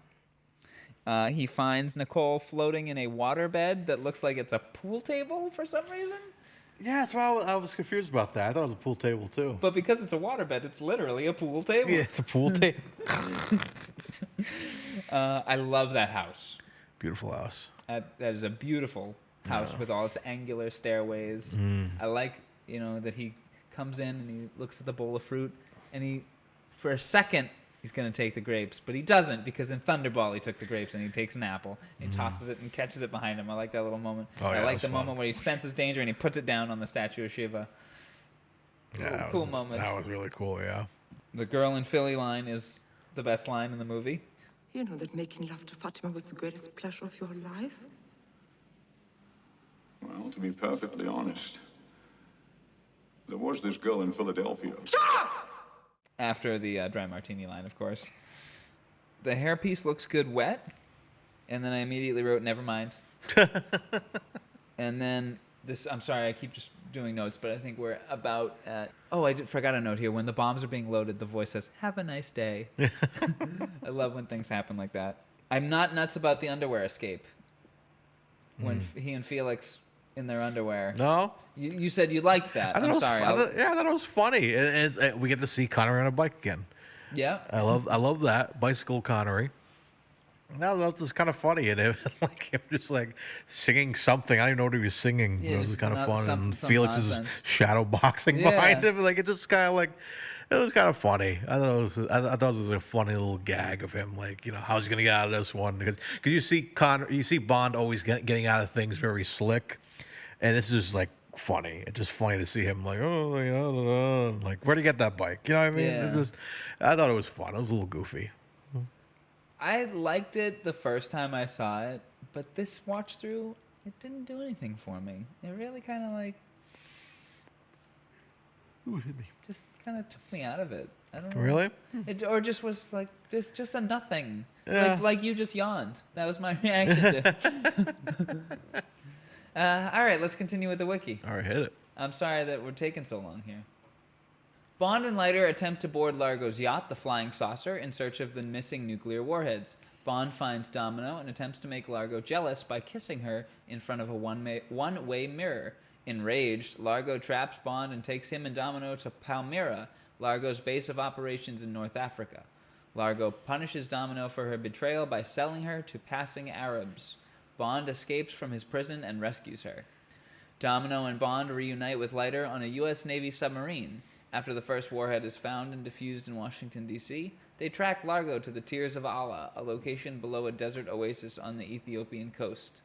Bond and Leiter infiltrate the underground facility, and a gun battle erupts between Leiter's team and Largo's men in the temple. In the confusion, Largo makes a getaway with the second warhead. Bond catches him and fights him underwater. Just as Largo tries to use a spear gun to shoot Bond, Largo is shot with a spear gun by Domino, taking revenge for Jack's death. Bond then defuses the nuclear bomb underwater, saving the world. Bond retires from duty and returns to the Bahamas with Domino, vowing never again to be a secret agent, although Domino doubts his sincerity. Never say never. Never say never again. Never say never again. I love the little mashup you made of that and Nutty Professor. It just works. I don't know why. It just works perfectly. It works really well. But yeah, before getting into the last sort of act, we didn't really talk about the motorbike scene. Yeah. It's our only like real like Chase. Yeah, chase. It gave me No Time to Die vibe. Yes. You could cut it with like Craig Bond is on the other side of town with his chase, and then Connery's doing this one on this side. So it kind of matches nicely. And you never really get to see Bond on the motorcycle that often. Especially, You could cut like 5 minutes from it, though. Yeah, there's a few other things maybe that are not weird. minutes, but like the scene where he gets trapped in the back of the truck just to get out of it. Yeah, Cut that. well, I thought it was kind of because it's like he's chasing, but then he's being chased. Like Yeah. it was kind of weird, but it was just cool to see him just doing crazy bullshit on that bike. It was really awesome. The slide under the truck is And, nice. Oh, it's really cool. Yeah, which they did that in a that was a mechanic in Everything or Nothing, which Pierce Brosnan is on a bike and you could like slide under trucks and stuff. And I was like, that reminds me of that every time, which is really awesome. But yeah, I kind of enjoyed that little chase. It's kind of fun. And, it's very easy to do because you don't need to, like, just have a guy in a tuxedo and a helmet. You don't have to really show Connery's face. It's a little convincing. So, thought that was fun. What else we got? The wall keyboards. What do you think of wall keyboards in Largo's two-way mirror office, one-way mirror office? It looks fun. to like hit buttons, but I can't see myself typing. There's no stuff out. practicality to it. Yeah, it's like if he said like we setting a couple numbers, beep boop boop beep, like that's fine. But if you're like, I guess send an email out real quick, my wrist would be dead right now. Yeah. Like it's Who weird. designed that? I don't know. I got the hiccups. I think it's like that point of like, you know, how can we make, you know, something look cooler, I guess. Let's try 80s, they're always trying something cool and like making things look more like not futuristic, but just like, I don't know, different. It's interesting. It's an attempt at futuristic for sure. Yeah. But it fails. Yeah, because it's In like the future, we discovered ergonomics. yeah, he's got that special room, and every time the music goes on, he hears the music in the dance studio, and like all the sliding like windows and stuff, and two-way mirrors and stuff. Great room trashing with the axe. Oh man, yeah, that was a cool scene. That was like you get to see Largo go off, because that's the thing, you don't see other Largo go off that hard. I would torture you with a cigarette and ice cubes. Yeah, Scientifically applied. But yeah, but yeah. What'd you think of that whole like exchange with Domino and Bond, like in the dance studio? And it's like, you know, we're gonna like we're gonna get the shit done, and like he puts the music on loud so they can talk because he knows Largo's listening in. Well, besides the dance studio, real quick, I want to go back because the dance exposition scene is the worst scene in the movie. The tango? Yep. That's the worst scene in the movie. Really? Keep dancing. Why? You just revealed huge trauma to her. Why not take your $267,000 and just ask if you can talk to her for a minute? You should have told her that while you're sitting in the fucking bar. You know, and then it ends terribly because Largo just yanks her out of it, and the music stops, and everyone just has to watch.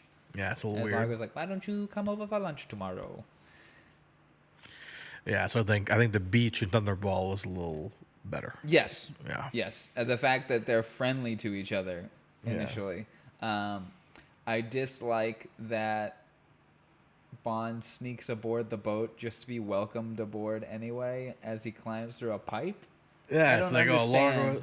Yeah, there's always that like weird thing with, you know, it happens in other Bond movies too, I feel, where he just kind of gets sucked in and they're like, oh, we've been expecting you, come on in. And I feel like this is the worst example of it though. Yeah, it's the weirdest because like poor Felix is like stuck out there and he has to swim back, and he's like on the beach like, fuck. Like, I wanted to go have lunch on Largo's boat. It's like, oh shit, they're going to North Africa. Well, good thing I'm not stuck on there now. Got some agency of my own. I won't have to jump off. Yeah, it's a little weird. Because now Bond's stuck on there. Yeah. Poor Kim Basinger in this movie. She's being really mistreated in this film. Yeah. She's being grabbed by the throat by a gross dude with his belly button sticking out. Umbrella Man. Oh, yeah. Oh, yeah, they got the umbrella. Yeah, my note there is poor Kim Basinger, and then my immediate next note is poor horse. That horse took the biggest bump ever. But they showed that he's fine. He's in the water. But that's scary, man. I think they really tossed it into the water. It had to be, right? Which I'm like, you think they wouldn't, because you have that really like goofy cut of like them like, whoa, yeah, you know, them like, oh, and like going off the thing. So I'm thinking, oh, maybe it's fake. I'm like, oh no, that's a real. Well, horse. the shot of them falling looks like it's two figures and a horse figure, but then when they hit the water itself, it's a different shot, and the horses look real. The horse looks real, excuse me, and maybe the horse, people look real. The horse is trained to dive in the water. I don't know. I mean, horses can swim, so I really like. But jumping? It's like, I don't think it was that high of a jump. I wonder if that horse was put down the next day. I don't want to think about that. Oh, but Jesus Christ. But I hope not. But either way, poor thing was clearly abused. Yeah, it was really shocking to like see that. I forgot that was a scene. I was like, oh my god. I didn't look in the credits for the no animals were harmed in this making of this film. I didn't see that, but I wasn't looking for it. We gotta look. Did the horse die.com? I know it was a dog die website, but yeah, that was like, it was very, very, very goofy. And why are they like? Their clothes disappear. Yeah. They just, Yeah, Connery's shirtless after that. like all of a sudden, like he just stripped to his undies again. Like, No, he's got pants on. does he have There's pants no on? shirt. His pants. Like, why does he take his shirt off? You can't swim with a shirt on. And there's no. It's an instant cut too, so it's like there's no time to have removed. Yeah, the like, shirt how quick unless were while you? you were falling. Whoa! Just taking. Hold on, gravity. I'm still working here. The horse is looking. Like, ooh. The horse is taking its shirt off. It's like a Wile E. Coyote cartoon. Like they're drinking tea while they're falling. It's like Kim just Basinger's goofy. reading a book. Taking a nap. Yeah, so I enjoy that sort of scene because actually reminded me. I didn't see the movie, but I saw a clip of the new Planet of the Apes where that girl gets saved on the horse, and it's sort of the same sequence Yeah. where they're in the field, Yeah. and he grabs her, and they jump and they escape, and that kind of reminded me of Planet of the Apes a little bit in this scene here. So spoilers. Nicole and I saw that last night. In the time that we're filming this, probably not in the time that we release this. Really good movie. Yeah, I want to see As I said, it's probably the worst of the Planet of the Apes films that have come out since 2011. But that doesn't mean by any stretch that it's a bad movie. I thought it was still an 8 out of 10. And that's the worst one out of them all. Okay. You know? Like, I got to see it. it was still really good. Really, really good. Hell yeah. Powerful stuff. Hell yeah. Though not as good as 2 and 3. I've heard 2 is very good. Have you seen any of the new Planet of the Apes? Yeah, I saw 2 a while ago. Yeah. Dawn. Dawn of the Planet of the Apes, yeah. Yeah, that's tremendous. 'Cause I was never like an OG fan, but the new ones are tremendous. Nicole and I watched the new trilogy, and then I went back and rewatched the originals, all 5 of them, and the first one's good, the second one's not good, third one's great, fourth one's not great, fifth one's bad. Anyway, Well, that's our my plan. Planet of the Apes retrospective. Let's go. The XT-7Bs. What do you think of those? The jetpacks. What do you think of this? This movie's jetpacks versus Thunderball's jetpacks. This kind of. It was fun, I Flying guess. Platforms. Like, they yeah, seem more practical. They look like there's enemies. You ever played any Metal Gear Solid games? No. Metal Gear 3. I've only played Metal Gear Soft. Metal Gear Soft. Soft or hard? Soft or hard. Solid or hard. Solid state hard drive. But in Metal Gear 3, if you play any of them, play Metal Gear 3 because it really is like a 60s Bond movie. They even make reference to because it's in the 60s and there's at one point the colonel who contacts you. It's like, have you ever seen the movie From Russia with Love? And they reference From Russia with Love, which is really fun. But there are these enemies on there with those same kind of jetpack things where they're on platforms, they chase after you. So that's what reminded me of that. I thought it was kind of fun, but I would have preferred to see regular jetpacks. To see Connery in a jetpack again. I thought it was cooler than the jetpack in Thunderball, but less practical. How do you land that thing? How do you pilot that thing? The controls. There's a less chance in those things of you setting your legs on fire. Yeah, but there's more chance of you fucking falling, I feel. I don't know. The balance seems weird. It doesn't seem... Well, they're being held by cranes. Clearly. Yeah. I know, but in movie... In the movie realm, yeah, they're not. It's not a very proportioned vehicle. Yeah, I feel like it just kind of weird. It's just weirdly proportioned to me.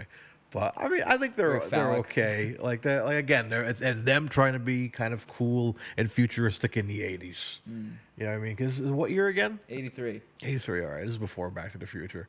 So I don't know. I think they're okay. Okay, so while we've got this pulled up, I'm gonna go through some of these screenshots. So badly, I want him to pee from a distance. Yeah, to see the pee at the wall. But look at her reaction. It's like, ooh, he can pee so far. That's what I find sexy in a man. That's so weird. Okay, now I brought this up earlier. Look at her face as she reacts to these things. Tell me that's not the look of a woman who is... Look like that one specifically. Look at that. She's not enjoying that. I think that's the joke. It's that she's not into it. That's where Connery makes a weird noise. That's where he hides behind the tree. Okay. And he goes to the spy. Do you serve men here? And she gets out a big fork and knife. Yes, we do. Shink, shink, shink. I want to cut it with the bartender at the cantina, New Hope. It's like, we don't serve your kind here. You got to wait outside. No, Nicole. So I got Connery saying Nicole. Another gun barrel. Oh, yeah, look at that. I really like this moment where he leaves the gun in the champagne bucket. Harry Potter champagne. Yes, bucket. Harry Potter champagne. HP. Another gun barrel. I really like this shot. That would have been a great poster shot. Yeah. That's With the title on the left. Yeah. That's a nicely composed shot. The photo that gets knocked down is the photo from another time, another place.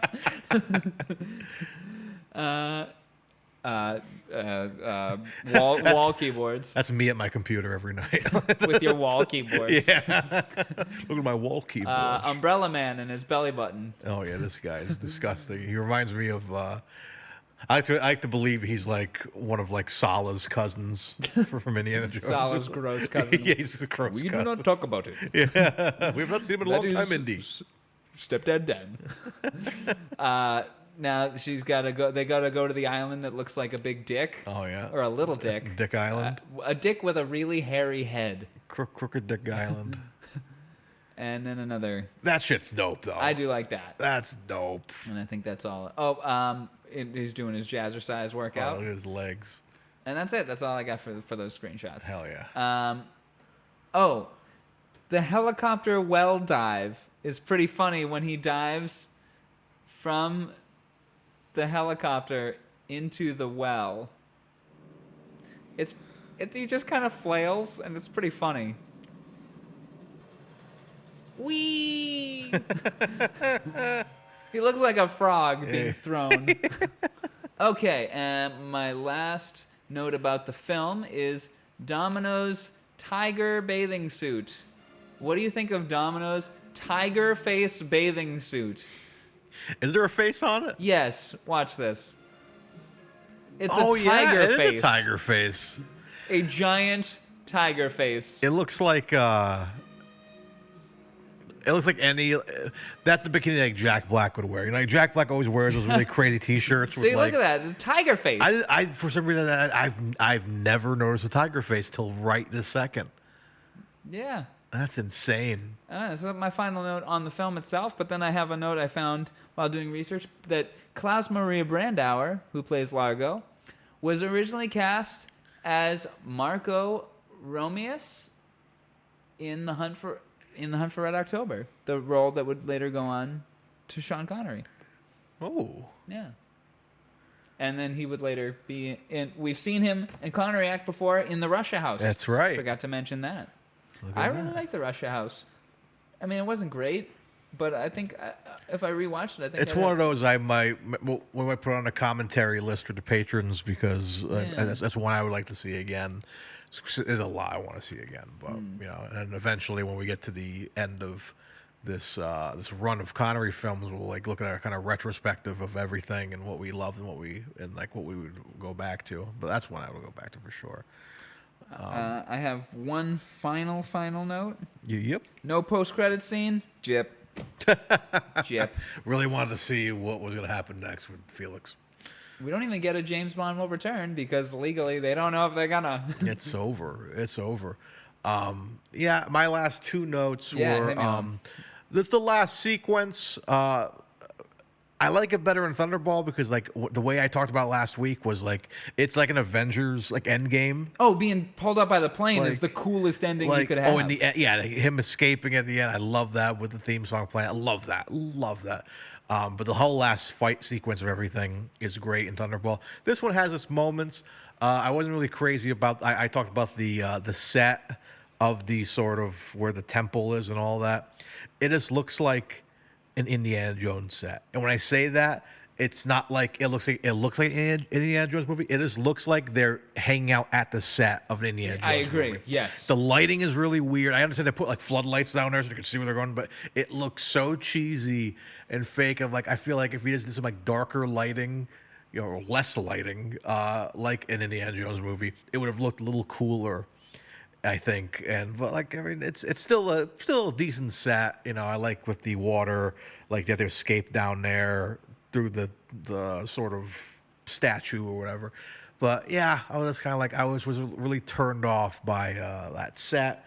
Was not crazy about it. If I may interject for a second, what may turn you on about the Indiana Jones set is that while Temple of Doom was filming at the same time as this movie, Irvin Kershner and Barbara Streisand showed up to the Temple of Doom set on the day that Harrison Ford was tied to a rock and being whipped.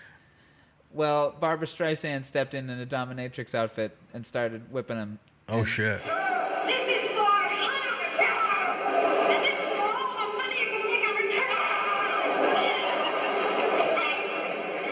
Hell yeah. Apparently there's video of this online. We gotta find it. It's like super low quality. But that was like Irvin Kershner was like, I'm gonna go play a prank on Harrison. Babs, come on. Hilarious. My final note was probably my favorite Largo quote, "Sweet like money." Yes. That Like, one bothered me for some reason. It was a weird "sweet like money." Like, It's really, like he breaks character in that Yeah, moment. it's Like really he loses weird. his accent. Yeah, it's like a little odd. So that's my favorite quote there. The tears of Allah.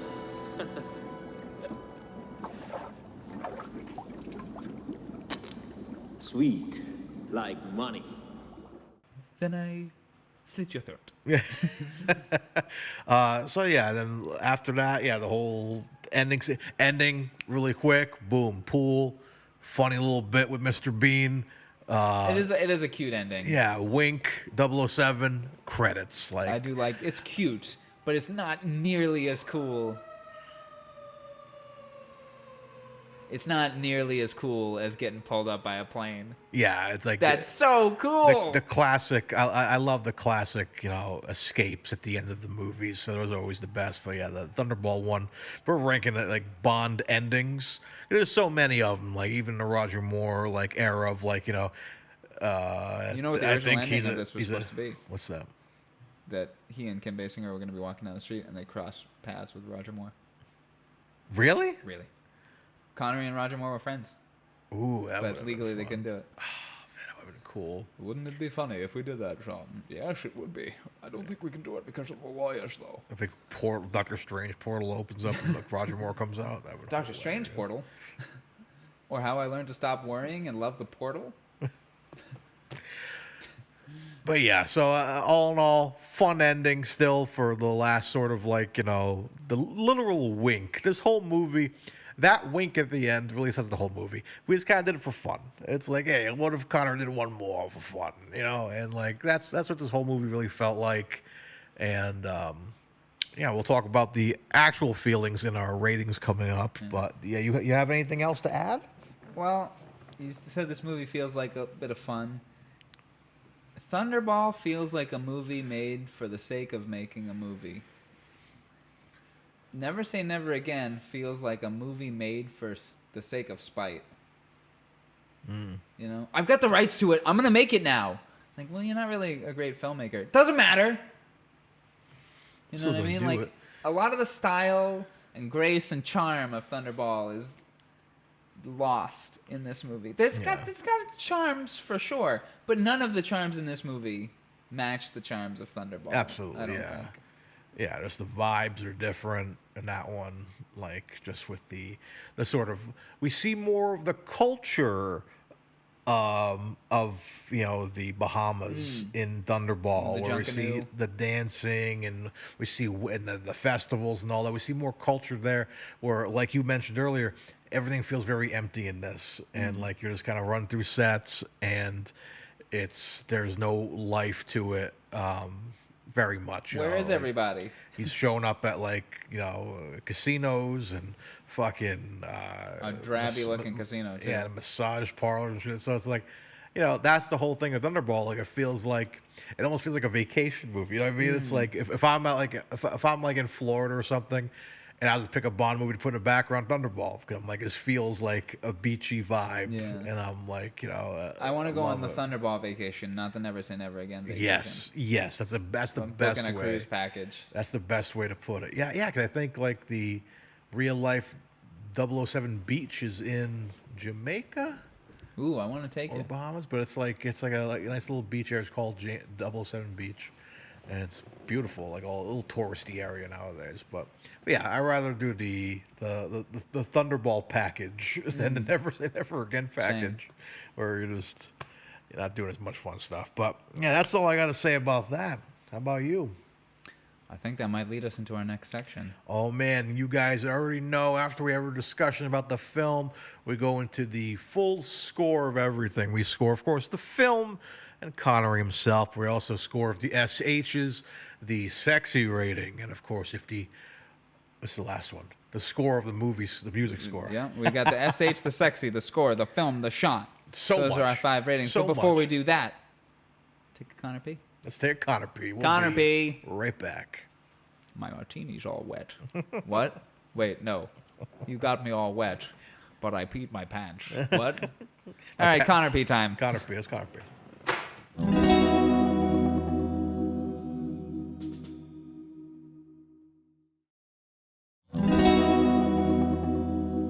And we're back, folks, from our Connor P, and we're back with the ratings for Never Say Never Again. Our final time rating a Bond movie on this show. This is our 007th time rating a Bond movie. This is a 7 Bond. Yeah, wow. Dr. No, From Russia with Love, Goldfinger, Thunderball, You Only Live Twice, Diamonds, Never Say Never Again. Son of a bitch.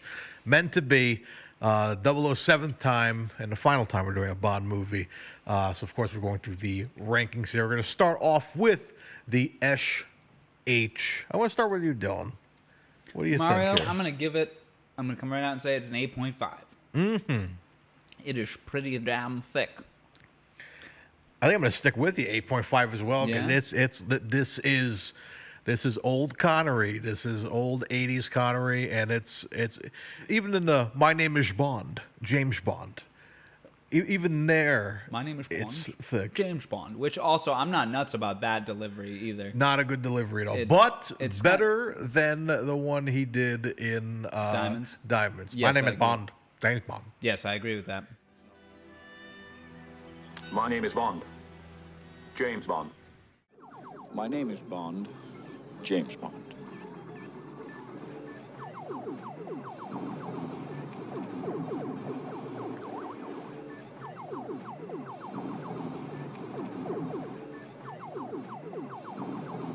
This one just sounds kind of sad, but he's apologizing for being a creep. Yeah, and it's like one of those things where it's like, I hate it when Roger Moore did this all the time, where he just said, "My name is Bond, James Bond," just to say it. Yeah. When you need the proper setup, and your name is Bond. Well, the proper setup is Mr. Like Mr. Bond, James Bond. Yeah. So that makes more sense. But Mr. question mark? If you just kind of come out and say, like, "My name is Bond, James Bond," it was like, okay. Anyways, like, you would come up and be like, "My name is Titus, Dylan Titus." Like, no, if someone set me up and said your name is Mr. Lima, Mario Lima, I'd absolutely do it. Well, but I'm not going to do it just to fucking do it. No Time to Die did the most realistic setup. That was of the because best one. I was at the doctor this morning, like, appointment Titus, Dylan Titus. I'm sorry.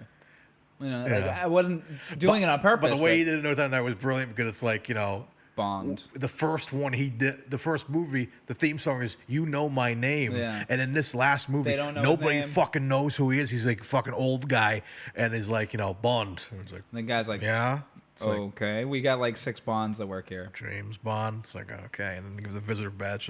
Yeah, that's probably one of my favorite Bonds in Bond history, for sure. But yes, SH here. I spit up a little bit. 8.5. That was my SH was a 10 today. But yeah, we get 8.5s all around For an for the average of SH here. 8.5. Love to see it. Sexy rating. Oh. I'm going to let you go first on this one, Mario. So this one, yeah. So There is some sexiness again with the very dangerous. What's her name again? Fatima Bush. Blush. Bush. Fatima Push. Fatima Excuse Push. me. Excuse me. Sexy and dangerous. She's a really good hench woman. I don't know why I said that like that. Very good henchwoman. Henchwoman. Tremendous. Very good. I like how you said henchwoman. Henchwoman. But yeah, she's like really cool, and I think all the women here are beautiful. Even like the ones we see for even the girl fishing, she was pretty. You know what I mean? Like so, I think some sexiness there, but it's not as sexy as Thunderball. No. And like Bond. Connery looks okay. We'll rate Connery after, but like he's not as sexy as Bond. Man, he looks gross. He looks like a melted version of Sean Connery. So I think for that, I think it's got some sex appeal to it, but not the best. I think I'll hit it with a 5. Nice 5. Okay. You want to guess what mine is? Yours is usually if mine is like around 5 or 6, usually go lower.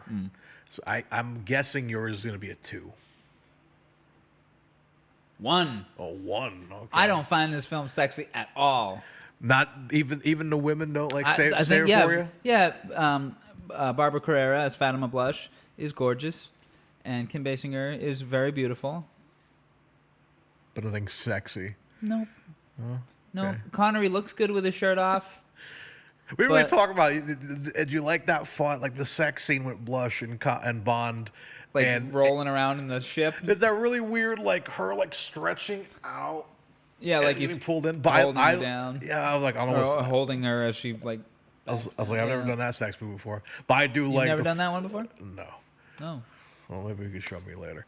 But I do like the ship kind of going sideways, and they kind of slide down. Yeah, and it gets that great cut of them diving. Yes, that was a good cut. When I first saw, I thought they just fell in the water while having sex. You know what I mean? This is not a secure boat at all. Yeah, it's like damn, this is wide open. That's a nice transition for sure. But yeah, I thought that was fun, and I thought that was kind of sexy. And you get to see Connery's tattoo on his forearm. Which is Nicole fun. was like, "He's got a tattoo." I'm like, "Yeah, he never covers." That's it. always a fun thing we look out for is tattoo because It's on the other arm too. It's on this one. That's that right. one, Yeah. So it's fun to see his tattoo sometimes. But yeah. But I understand. your viewpoint here. So it's just not very sexy, and I think the massage scene and the selling of Domino, those scenes really hurt the film in terms of sexiness. Like the the woman that pulls him up fishing when they're making out in the bed and Bond's on the phone, she is attacking his face like a ravenous bird, and I hate it. So it's not a very sexy film for me. 1 on the sexiness scale. Barbara Carrera is gorgeous. Kim Basinger is gorgeous. I will say Kim Basinger looks better 6 years later in Batman. Yes. I don't like her hair in this movie. It's that crispy, gross blonde. You know what I'm talking about? She's got Marjorie Taylor Greene hair in this movie. Okay. You know what I'm talking about? Yeah. Yeah. It's where it's gross. Oh, I bet that feels like old pubes. Gross. But in Batman, she looks amazing, and her hair looks amazing. Yeah. Salt water. I don't know. Maybe. Yeah, maybe it was. Maybe it's all the salt water she's swimming around in. Yeah. It makes her hair look thin and crispy, and I don't like it. Yeah. Okay. I mean, to be a 12-year-old Bond, you even see Kim Basinger's nips in this movie. Yeah. And it just doesn't. Geez. Nothing. Just okay. It's not very sexy. She's sexy. The film's just not sexy. I agree. I agree with you. Okay. So yeah. All right. On to our next rating: musical score. We had huge discussions about this before the podcast. Just how a different score changes the feel of a movie. My entirely. God, if you had a John Barry-esque score for this movie, or David Arnold, or David Arnold, yeah. I think, check out that link below, folks. That would bring the movie. So much of what a Bond movie is the music. And that's what really carries each film, in my opinion. I like they did have the sort of score of Never Say Never Again in the movie, which is a classic Bond thing to do. I appreciated that. Some of the music was fine, but just not my cup of tea. So I mean, I think it's not terrible, but it's not the best. There's scenes that needed music, man. It was dead quiet. So I'm gonna get Like the casino scene. like the casino. Check out the link below. Casino for sure. So I'm just gonna give it a solid 6.5. 6.5. Yeah, it's fine. Being far more generous than I, sir. I'm gonna give it a 2.5. Gracious, you're burying this movie. Yeah, I really don't like the music in this movie. I like the opening theme. It's recorded poorly. Like, it sounds like it's literally recorded on old warbly tape. You know what I mean? Yeah. You can hear the pitch warbling in the intro. I like the tango. I think the tango songs, and I love how they bring it back with the stereo at the end. Yeah. Margot like leaves it playing while the people come to like buy Domino. But I think I would have like that. bumped it up another. I would have brought it up to a 4 if it had the Phyllis Hyman song Oh, okay. as the opening instead of the. Yeah. We'll link that below too, so you guys can hear what that one is. Yeah, that's a really good one. It's an interesting version. But also, I really love your cut of that and Nutty Professor, because that song does work for like a 90s female workout scene. Oh, yes. Exactly. And make you never say never again. Never say never again. Never say never again. Never say never again. Never say never again. You got all the moves. 2.5 for me. All right. For the music.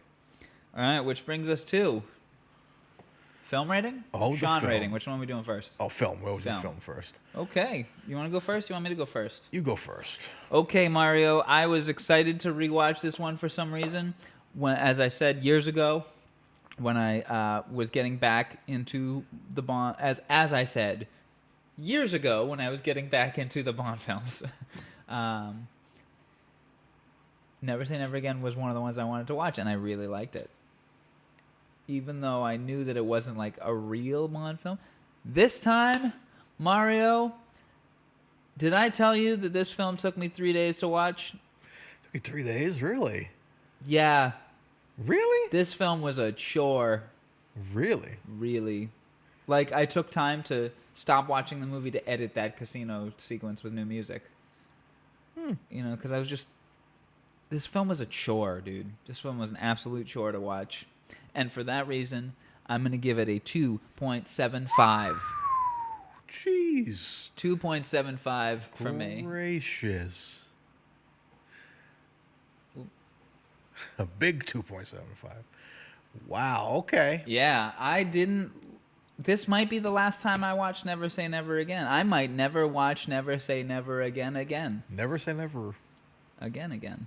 You might see it. If I do it, it's only going to be to re-edit some of these scenes to be more palatable. The way I did with that casino sequence. Okay. Well, I'm on the opposite side of the viewing. 10.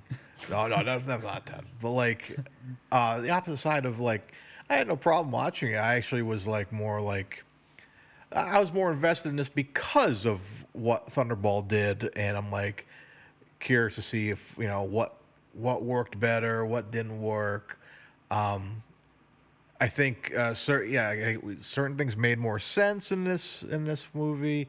Certain things were done a little odd. But although I don't think it's terrible. I don't think it's that bad. I think it's again, it's not a traditional Bond movie, and you gotta look at it like that. You'd be like, this is not a Bond movie. This might have James Bond in it, but it's not a Bond movie. Yeah. But like, just enjoy Spy it for what Man. it is, and it's like, it's a celebration of the man that we're doing this podcast about, and like again, it was just a fun little last. Like, hurrah. I'm like, this is not his last time playing Bond if you count From Russia with Love that came out on PS2. The game, like, that was a fun little thing, and then you can count The Rock if you want to. But, I just thought it was like a fun, just for fun. Let's just do one more Bond and just have a little bit of fun with it. And It didn't take itself like seriously, really, and yeah, I think it's fine, but no way close to what Thunderball was. No. So I think I'm gonna be a little more generous with this, and I'm gonna give it a 6. Okay. I can dig it. Let's see what we gave Thunderball. You gave Never Say Never Again a 6, and I gave it a 2.75. You gave Thunderball an 8.5, and I gave it an 8.5. Oh, Damn, yes. Thunderball. We love those Thunderballs. Yeah. So yeah, I don't think I'll be revisiting Never Say Never Again unless it's to do some re-edits to Really? things to just tighten things up. You know. I'm sure I'll watch it again just for fun. It's like one of those movies you gotta like every once in a while, every 10 to 15 years, check it out. If we live that long. I found Kim Basinger so uncompelling. She's fine, but I just found her so. Oh yeah, Thunderball Domino's way better. Yes, Way better. Barbara Carrera's great. Fiona Volpe's better. You know, yeah, everything in this movie, Thunderball just does it a little bit better. It's a Wish.com version Yeah. in a lot of ways. Yeah. Where it's like just like from M to Q. I know you liked Q. I liked Q. but- I like Q in this movie better than Q in Thunderball, to be honest. Oh, I love him with he has his Hawaiian shirt in Thunderball. That's the I best. like that this Q is jealous that Bond's going to the Bahamas because his office is cold. It's like, oh yeah. They keep it bloody freezing down here. Oh yeah. Like, why can't Q go on an adventure? Yeah. Desmond Llewellyn got to go to the beach. He has his cabana hat and everything. Which and is why I like this Q more, because he doesn't get to, and I feel bad for him. I want him to. Poor Q. I want this guy to go have a good adventure. And he wants to, too, because he's Bond's friend. Yeah, he's his buddy. Desmond Llewellyn looks like, Jesus Christ, I'm out here. I'd rather be in my lab. You know? Where Q's like, I built awesome stuff, but get me out of here. All right. Sorry. All right. Sorry. Yeah, let's hit. So, yeah, 6 for me, 2.75 for Dylan here. So this means this is the big one. This is the big one. Oh, my God. In Wrong is Right, we both gave him 10s. Oh, we love the Wrong is Right. It's tremendous. But in this, not so much. It's hard to give Connery a 10 anywhere, but like it's let's talk here. A fine attempt. It seemed like he was having fun. No. You don't think it so? It seemed like he was showing up for work. Every day he showed up for work. And he put his best foot forward for that because he's producing this film. But it doesn't look like he's having fun. Not to me. I think I'm sure he liked putting the tuxedo on one last time. I'm sure he had a little fun with it, and like just to be able to do it one more time again. And I don't know. I think it was okay. Yeah, some lines are a little weird. It's a little uncomfortable, but he's still showing up. And I think for that, I think I'm just gonna give him like a solid 007. The last 007 he did. I'm going to give him the 7. Okay. Well, damn, you're kind of compelling me. I'll raise it up a half point. I'm going to give him a 5.5. What'd you give him in diamonds? I'm curious. 7.5. Oh, you love him. I like him more, better in diamonds than I like him in this one. Okay. Yeah, I'm not nuts about him in this. Yeah. It's this. What I said though is he's like showing up for work and he's putting in a good effort, and that's commendable. But that doesn't translate to a compelling performance. Just the fact that he's coming up, he's dressing up like a Jolly Green Giant, and then coming into work, it's put on a tuxedo. That's look that's what I gave him in Sword of the Valiant, 8.75. I love that. Well, that's deserved. That movie's tremendous. This movie really feels like work for him in a not great way. You know. Okay. That's me. Yeah. He's okay. He's definitely one of the best parts of this movie. But it still doesn't seem like he's having a great time. Like line deliveries like my name's Bond, James Bond. You know, yeah. Kind of sad. The tango sequence. I thought he killed it. The tango sequence. Oh, he danced very well, but that's a little odd. But I don't care for it. You know, it's and because Connery was a producer on this film, you got to wonder how many of these ideas were his, because they were going back and forth. They had to stick specifically to what was in the book. They couldn't use anything from only the film series. They had to use, if it was in the film series, it had to have also been in the Thunderball book. And it was just like constant going back and forth to court and legal battles about this movie. So I'm sure Connery was like, well, why don't we just do this and just avoid everything? You know what I mean? If we do this, then we don't have to worry about the lawyers at all. You know what I mean? Like, so you can be commended for some of that work, but then, like, it should have been his call to go, I'm not going to massage a woman without her consent. Yeah, absolutely. So, but all right, man, that's all our ratings let's for go back through our Never averages Say here. Never Again. Our average SH is an 8.5. It's pretty thick. Our average sexy rating is a 3. We don't find that film all that sexy. Our average musical score is a 4.5. It could use a different score. Our average film rating is a 4.38. That's an interesting score. Really, yeah. And our average Sean rating is a 6.25. Okay. For a total Sean rating of 53.25. All right. It's an okay film. It's okay. It's just above halfway. Just above the halfway mark. We liked Goal more. But Goal also had a kick-ass score by Rick Wakeman. And we like this more than 5 Days, One Summer. Well, yeah, that's to be expected. All right, man. So we got through it, and we get to do something I feel like we haven't done in weeks because we missed it because of our little double feature here. But double feature is over.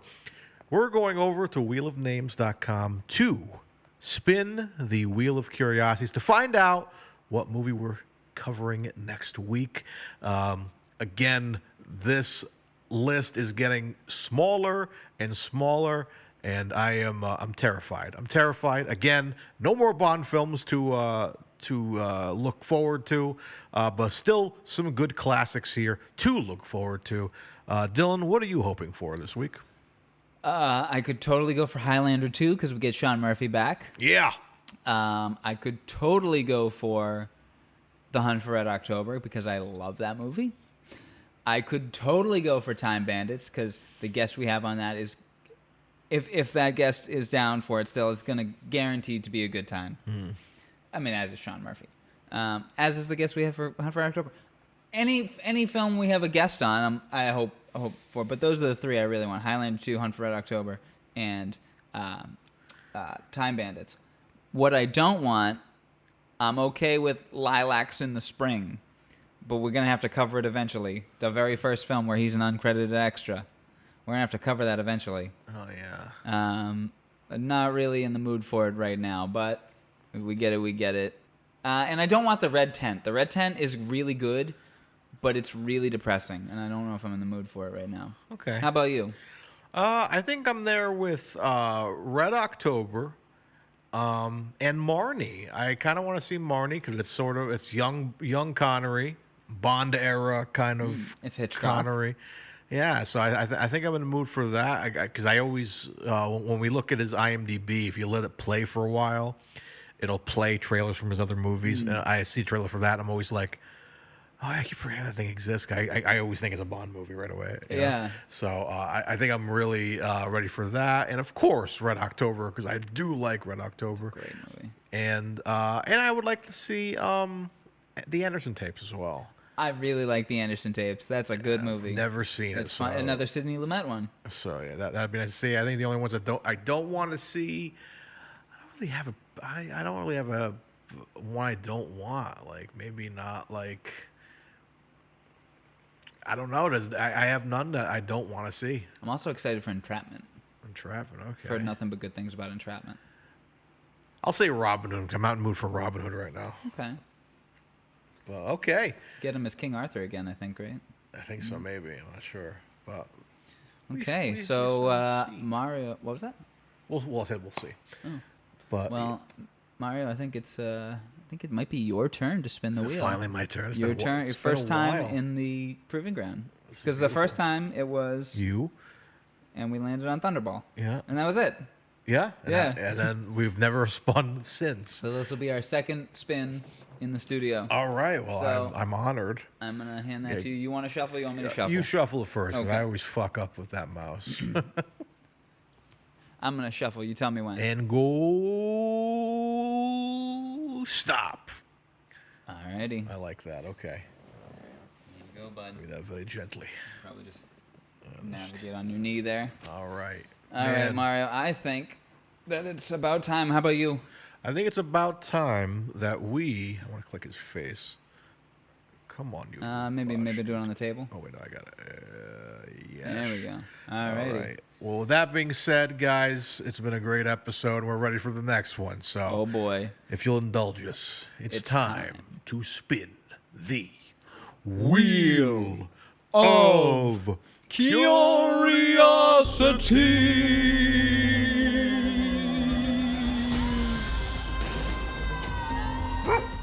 The name of the rose. Awesome. Very good. I believe we have a guest lined up for that one. Oh. I won't say who yet, just in case. Okay. Just in case they decide they don't want to do it, but the name of the rose. All right. This is Sean Connery and a young Christian Slater. Ooh. Yeah. That's going to be fun. Well, guys. Playing Gregorian monks, I think, or something like that. Ooh, okay. Something along those lines. I'm ready for it. But guys. What year is it? I'm sorry. The name of the road. How far are we from what we just did? Oh my God! Look at that. Oh, it's right after sort of. Yeah, we're filling in the blanks here. Let's go. The name of the rose, William of Baskerville. I'm ready. Ooh, that's gonna be fun. That's gonna be fun. 1986 is the name of the rose. All right. Well, guys, you heard it here first. Next week, Sean Connery will return in the name of the rose. And the name of the podcast is Connery Curious. We will return next week as well. Until then, I've been Mario Lima. And I've been Dylan Titus. And as always, folks, be sure to stay curious.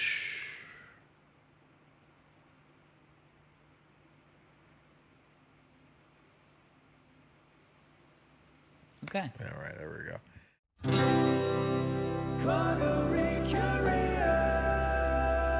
You've been listening to Connery Curious, a Titus Compositions and Friggin' Nerds Media podcast. Follow us on Instagram and YouTube at Connery Curious for updates, memes, and episode clips. You can also visit Dylan on Instagram at Titus Compositions to hear other podcasts and original music, watch music videos, or even pick up a great vinyl record. For more discussion about your favorite films, comics, and games, and a network for all things nerdy, visit me, Mario, at Friggin' Nerds Media. You can rate, review, and share the podcast in-app, which helps us grow the show and reach other curious Connerys out there. Thanks for spending time with us. Have a great day, and remember, stay curious.